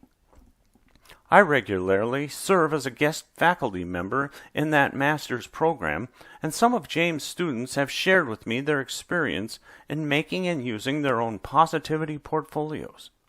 I'm now collaborating with him and others to test the effectiveness of these portfolios in a wide range of circumstances. I've made my own portfolios too. The first one was for love. It holds pictures of my 2 young sons and my devoted husband. Together with these is a quote by the early 20th century French writer Marcel Proust. "Let us be grateful to people who make us happy. They are the charming gardeners who make our souls blossom." I've also added a snapshot of what we call our love chair, an overstuffed chair and a half in our living room where we cuddle quietly and share time together. Of course, it's not the chair that matters, but having the picture of the chair reminds me to go there with my family members more often, to make and savor more cozy moments. Finally, perhaps again, reflecting my inner scientist, my love portfolio has a picture of a pair of chimpanzees grooming each other. This helps me remember that the urge to love is ancient, universal, and unstoppable. Revisiting my love portfolio reminds me to take breaks more often, to call home if I'm on campus or traveling, or otherwise connect with my boys and my husband more deeply, to hug and hold them close. The love I share with them never fails to open my heart, re-energize me, and teach me how to live more fully. Build your own. To structure this process, I'll guide you through each of the 10 positive emotions. For each, I'll pose a set of questions to you to get you started. Write notes to yourself as you answer these. What memories and images come to mind? After you've pulled together some ideas, go on your treasure hunt. Find just the right photos, words, and objects to create each portfolio. Perhaps a song or video clip would evoke the right feeling, or a scent, taste, or tactile sensation. Assemble your portfolios with care and creativity. Each is a gift to yourself. To envision and then build your joyful portfolio, consider when have you felt safe, relaxed, and joyful, utterly glad about what was happening in that moment. When have things truly gone your way, perhaps even better than you expected? When have you felt a spring in your step, an unstoppable smile, or a warm glow? When have you felt playful, as if you wanted to jump in and get involved? To begin building your gratitude portfolio, think about when have you felt grateful or thankful, deeply appreciative of someone or something? What gifts do you treasure most? When has someone gone out of their way to do something good for you? When have you simply basked in how lucky you are? When do you feel the urge to repay a kindness? What inspires you to get creative about giving back? To pull together your serenity portfolio, consider when have you felt fully at peace and serene, truly content with where you are? When has your life felt so comfortable and so very right? When does your body feel completely relaxed, with all your physical tensions melted away? When do you feel like simply sitting back and soaking it all in, savoring the goodness you feel, thinking of new ways to get this feeling in your life more often? To envision and build your interest portfolio, consider when have you felt fully alert and curious, deeply interested in the mysteries or possibilities unfolding before you? When have you felt both safe and yet also captivated by something new and unknown? When have you felt intensely open and alive, as though your own inner horizons were expanding before your eyes? When have you felt an intense pull to explore and learn more, to fully immerse yourself in your new discoveries and take in a new feast of new ideas. To begin your hope portfolio, think about when have you felt hopeful and optimistic, encouraged by the possibilities of a good outcome? When faced with uncertainty, when have you feared the worst but still somehow believed that things could change for the good? When have you physically yearned for something better to happen? When have you tapped into your inventiveness to work toward a better future? To start on your pride portfolio, consider when have you felt most proud of yourself, fully confident in your abilities and self-assured? When have you done something praiseworthy, achieved something through your own concerted efforts? What makes you hold your head high and stand up tall? What makes you want to share your good news with others? What draws you to dream big, into visions of what you might accomplish in the future? When you're ready to envision and build your amusement portfolio, reflect on what makes you feel silly and fun-loving. What amuses you? Remember non-serious social incongruity? When have you and others uncovered or kicked up some unforeseen bit of humor? What makes you laugh? When have you and others infected one another with irrepressible laughter? When do you have the urge to share your joviality with others, to goof off and perhaps in the process build a friendship? When you're ready to start your inspiration portfolio, consider, when have you felt truly inspired, uplifted, or elevated by goodness? When have you come across true human excellence or virtue? When have you seen someone perform or act better than you ever imagined was possible? When have you felt drawn to simply witness the excellence that was unfolding before your eyes? When has your jaw silently dropped when seeing the best in humankind? When have you felt an urge to do your best so that you too might reach your higher ground? When you're ready to envision your awe portfolio, reflect on when have you felt intense wonder or amazement, truly in awe of your surroundings? When have you felt overwhelmed by greatness or by beauty on a grand scale? When have you stopped in your tracks, transfixed by grandeur? When have you felt part of something much larger than yourself? When you're ready to dive into creating your love portfolio, consider when do you most readily feel the warmth of love well up between you and another? When do you feel close, safe, and secure within your relationship, trusting? When does a relationship of yours spark one of the many other forms of positivity, joy, gratitude, serenity, interest, hope, pride, amusement, inspiration, or awe? When do you find yourself leaning in toward your beloved, affirming his or her uniqueness? When do you have the urge to just be with and enjoy the companionship of your beloved, to cherish him, or to bask in his reflected glory? How to use your portfolios. I encourage you to view your positivity portfolios as living documents. Let them evolve. Update them. Bear in mind that they need to stay fresh to lift your positivity. Remember the hedonic treadmill? That's the phrase scientists coined to describe the quick evaporation of people's emotional highs and lows. If you make just one portfolio, keep it in full view on your desk, never adding to it or changing it in any way. I can almost guarantee that it will soon lose its charge. Looking at it will become completely commonplace. It will fade into the background like wallpaper.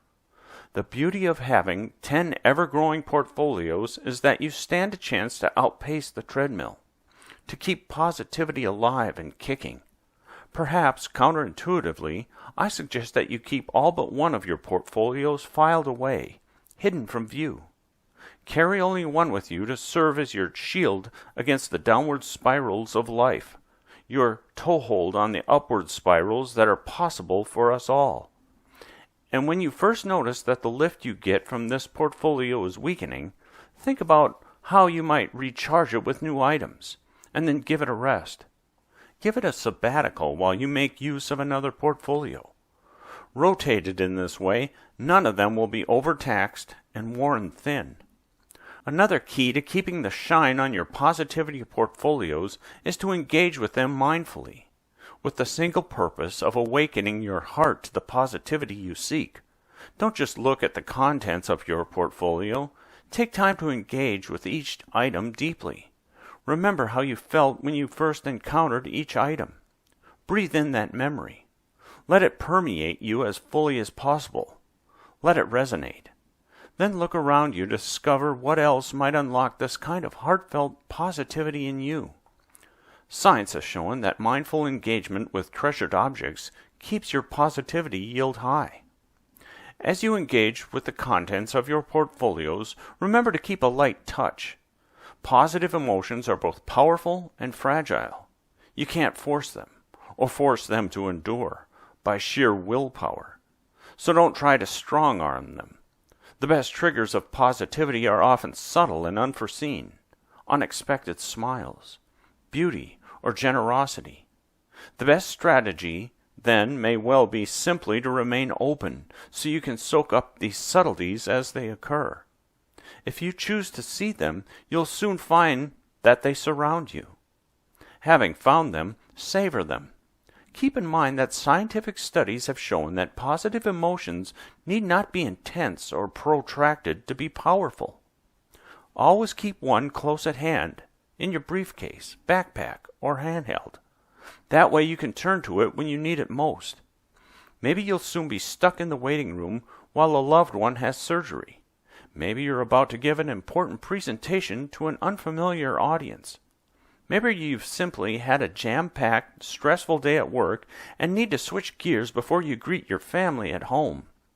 Notice how engaging with one of your portfolios helps you to breathe easier, how it opens your heart and broadens your mind. I suspect that you'll soon be thinking more expansively and compassionately. 10 tips for creating and using positivity portfolios. 1. Be sincere. Let your positivity be heartfelt, not forced. 2. Create depth within your positivity portfolio. Include multiple artifacts. 3. Make several portfolios. Don't rely on any single positive emotion. 4. Let your portfolios evolve over time. Keep adding to them. 5. Always keep one of your portfolios at hand. 6. Pull out your portfolio when you feel the tug of a downward spiral. 7. Engage with your portfolio mindfully with an open heart. 8. Keep a light mental touch. Don't analyze. 9. Rotate to another portfolio when one loses its charge. 10. Ask, what could I do right now to cultivate this feeling? The view from here. The time you invest in self-study and tracking your emotions is well spent. Each time you pick up a tool to undo negativity's pull, you initiate a rebound and take a step on your pathway toward flourishing. You meet the world with clear eyes that can newly appreciate the abundant goodness that surrounds you. You trigger your own upward spiral. In time, grounding yourself with your unique sources of positivity becomes habitual, a ritual for trying times or any other time you simply feel stuck or lifeless. Once you cross the threshold into flourishing in a sustained way, you may no longer need to use these tools and portfolios consciously. At that stage, each day becomes a treasure hunt for hidden sources of positivity, a treasure hunt that you're winning. As you experiment with positivity, please keep in touch. Share your challenges and successes. Even if you don't create your own database on positivityratio.com, you can visit the website simply to send me a message. Inspiring personal accounts will be posted on a special page so that you can connect with others who are also plumbing their own well springs of positivity. With the river of your emotions running through higher ground, you can't help but flourish. If you can keep your positivity ratio above the critical 3-to-1 threshold, honestly, with genuine, heartfelt positivity that fully accepts life's inevitable sources of negativity, you'll soon become your best. And at your best, before long, you'll become a positive influence on the world around you. Chapter 12. Future Forecast, Flourishing. I don't want to get to the end of my life and find that I lived just the length of it. I want to have lived the width of it as well. Diane Ackerman. So now you know the news about positivity. Before you picked up this book, you knew that positive emotions felt good.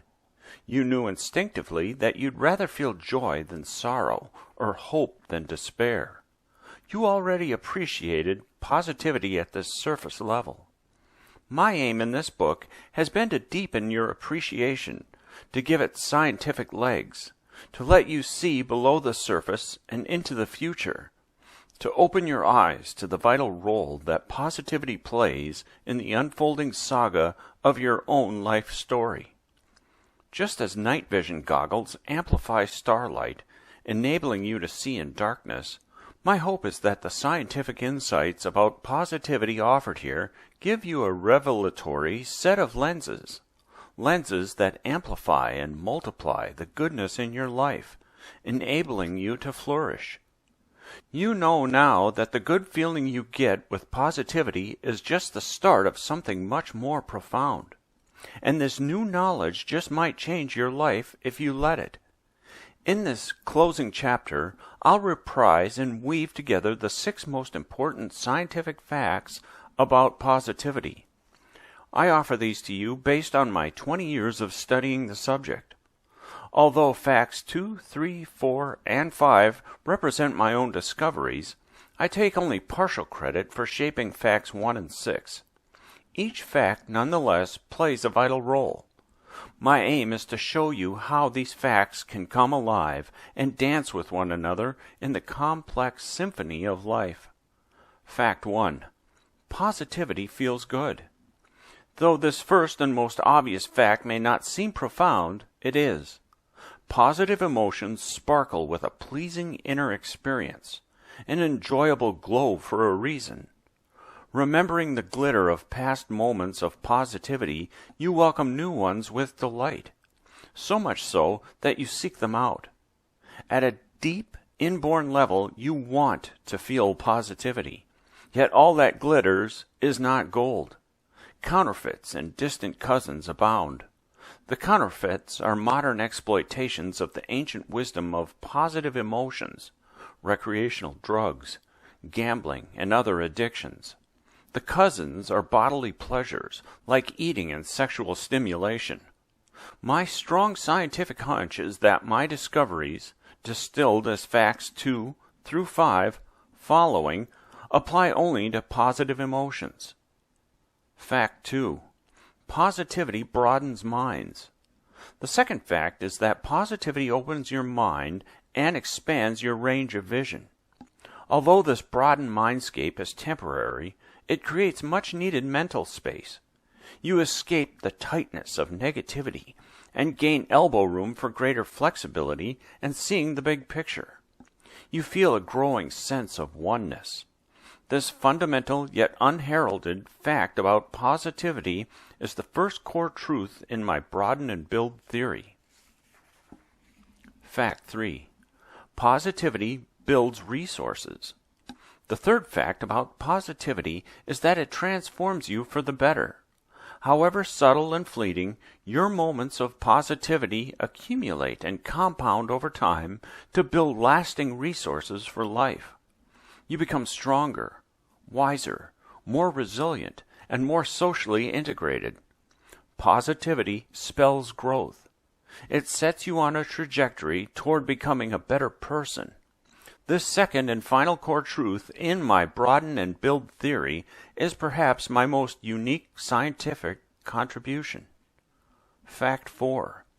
Positivity fuels resilience. The fourth fact about positivity is that it's the secret active ingredient that makes you resilient. When hard times threaten to suck you down negativity's downward spiral, positivity applies the brakes and allows you to bounce back. At the physical level, positivity is your reset button. So although positivity may seem weak and puny in the looming shadow of negativity, it holds its own. Even in dark times, positivity continues to broaden your mind and build your resources. Fact 5. Positivity ratios above 3:1 forecast flourishing. The fifth fact about positivity is that its relative frequency in your life is subject to a tipping point. If you're like most people, your positivity outnumbers your negativity by about 2:1. At this ratio, life is rather ordinary. You get by, but you're hardly growing. This is languishing. As you raise your ratio above 3:1, a transformation occurs. You feel more alive, creative, and resilient. You have a palpable sense of personal growth and of making a positive difference. This is flourishing. It feels and is totally different from languishing. You've stepped up to a whole new level of life. Fact 6. People can raise their positivity ratios. The sixth fact about positivity gives me a profound sense of hope. It's why I wrote this book. It's that through their own efforts, people can raise their positivity ratios and tip themselves from languishing to flourishing. You have more control over your ratio than you realize. Allowing the facts to dance. Simply lining up facts 1 through 6 leaves the picture incomplete. To see the full beauty of positivity, we need to step back and let the facts mingle. Let them strike up conversations and connect with one another. Let them take a spin on the dance floor. As they do so, they inspire and build off one another's energy in the ancestral dance of reciprocal casualty. Watch what happens, for instance, as each fact in turn joins arms with fact 1. Positivity feels good. See the pace quicken? The dynamic really takes off. This is because fact 1 is perhaps the most crucial design feature built into the positivity system by Darwinian natural selection. Why? Because feeling good provides both incentive and reward for flourishing. It drives the system and provides the fuel. Consider this. Who teaches kids how to play? Nobody. It's in their genes. Kids play because it feels good to play. And in playing, kids try out and learn new ideas, make new friends, and strengthen their bodies.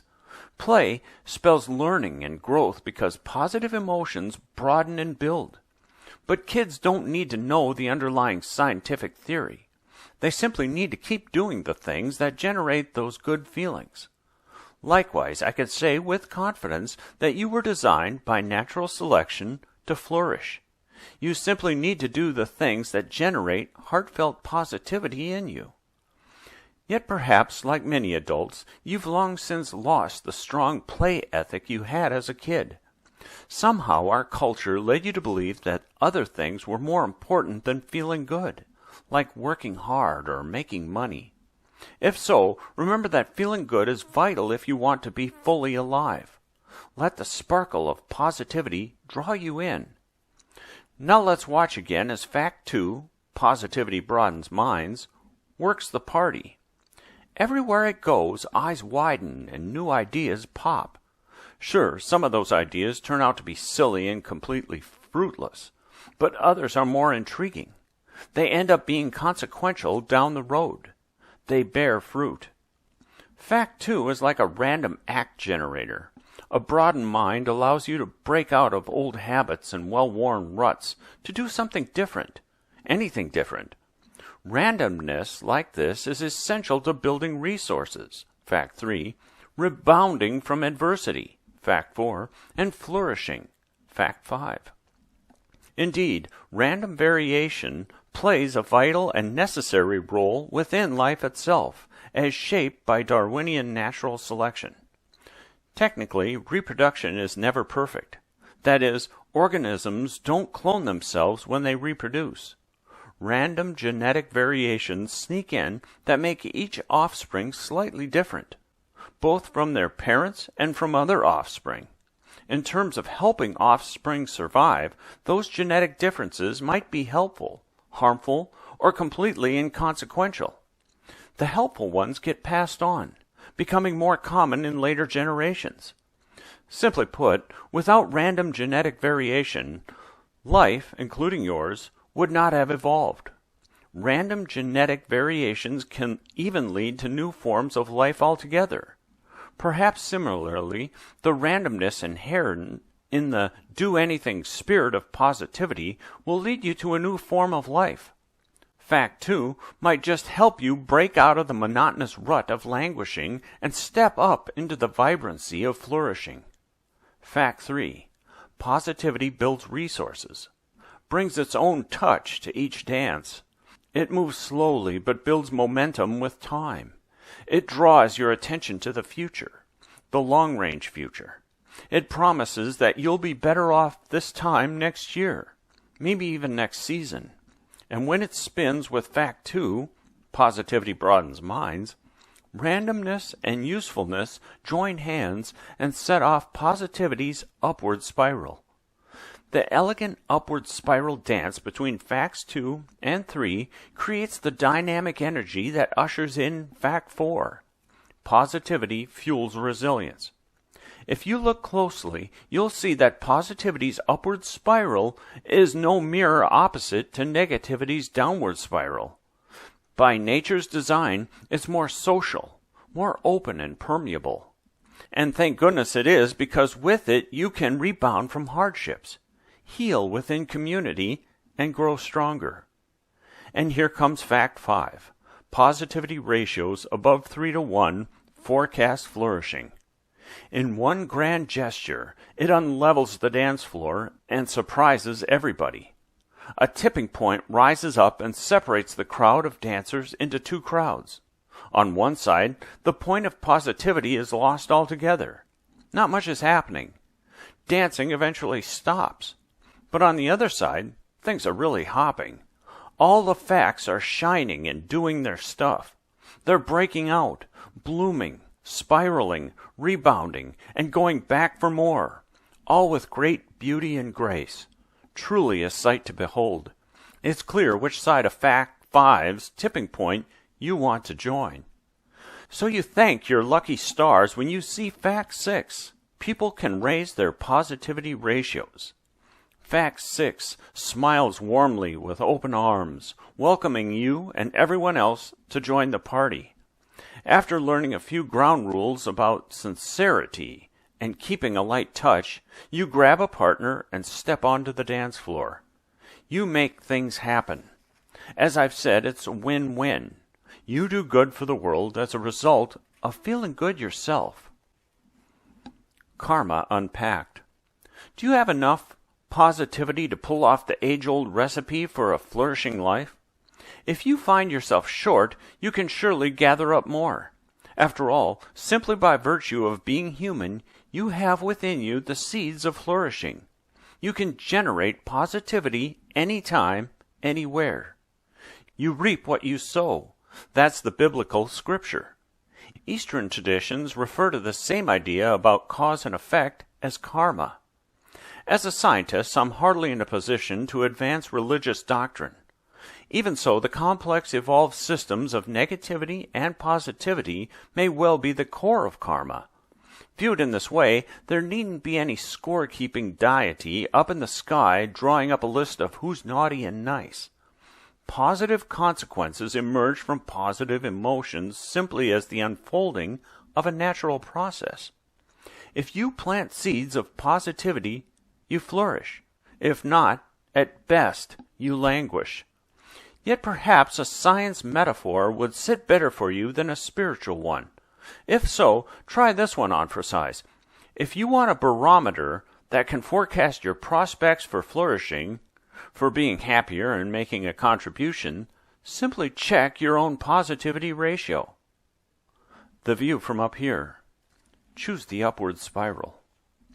A few years ago, I came across a greeting card that read, "Life gives us negativity on its own. It's our job to create positivity." I like this phrasing because it reminds us that positivity is a choice we all need to make again and again, day after day.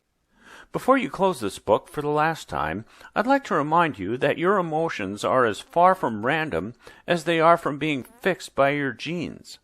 They stem to a large degree from your daily activities and your entrenched mental habits.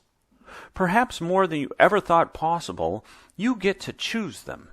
Sure enough, negativity that's necessary will always know where to find you. But you can choose to minimize the gratuitous kind.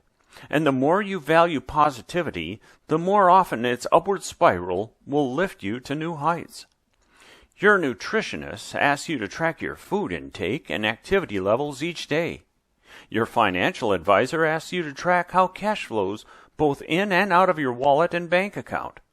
Likewise, I ask that you monitor your momentary emotions, both negative and positive. Awareness will reveal hidden opportunities to raise your ratio. Just like watching calories or cash can, in time, help you meet your fitness or financial goals, monitoring your positivity ratio today can help you flourish next season. So tune in to kindness, your own and that of others. Seek out and savor all manner of goodness, beauty, and excellence. Treasure these moments, and you'll unlock recurrent waves of gratitude, awe, inspiration, and more. Become like a plant and turn toward the light. In all its spiritual, earthly, and human forms, feed on it. The more you train your eye, mind, and heart to the positivity in your life, the more of it you'll find. Remember that the intensity of your positivity matters far less than its relative frequency. This means that even mild positivity, experienced often, can lead you to your higher ground. Gratuitous negativity, which once grew out of control, will no longer control your destiny.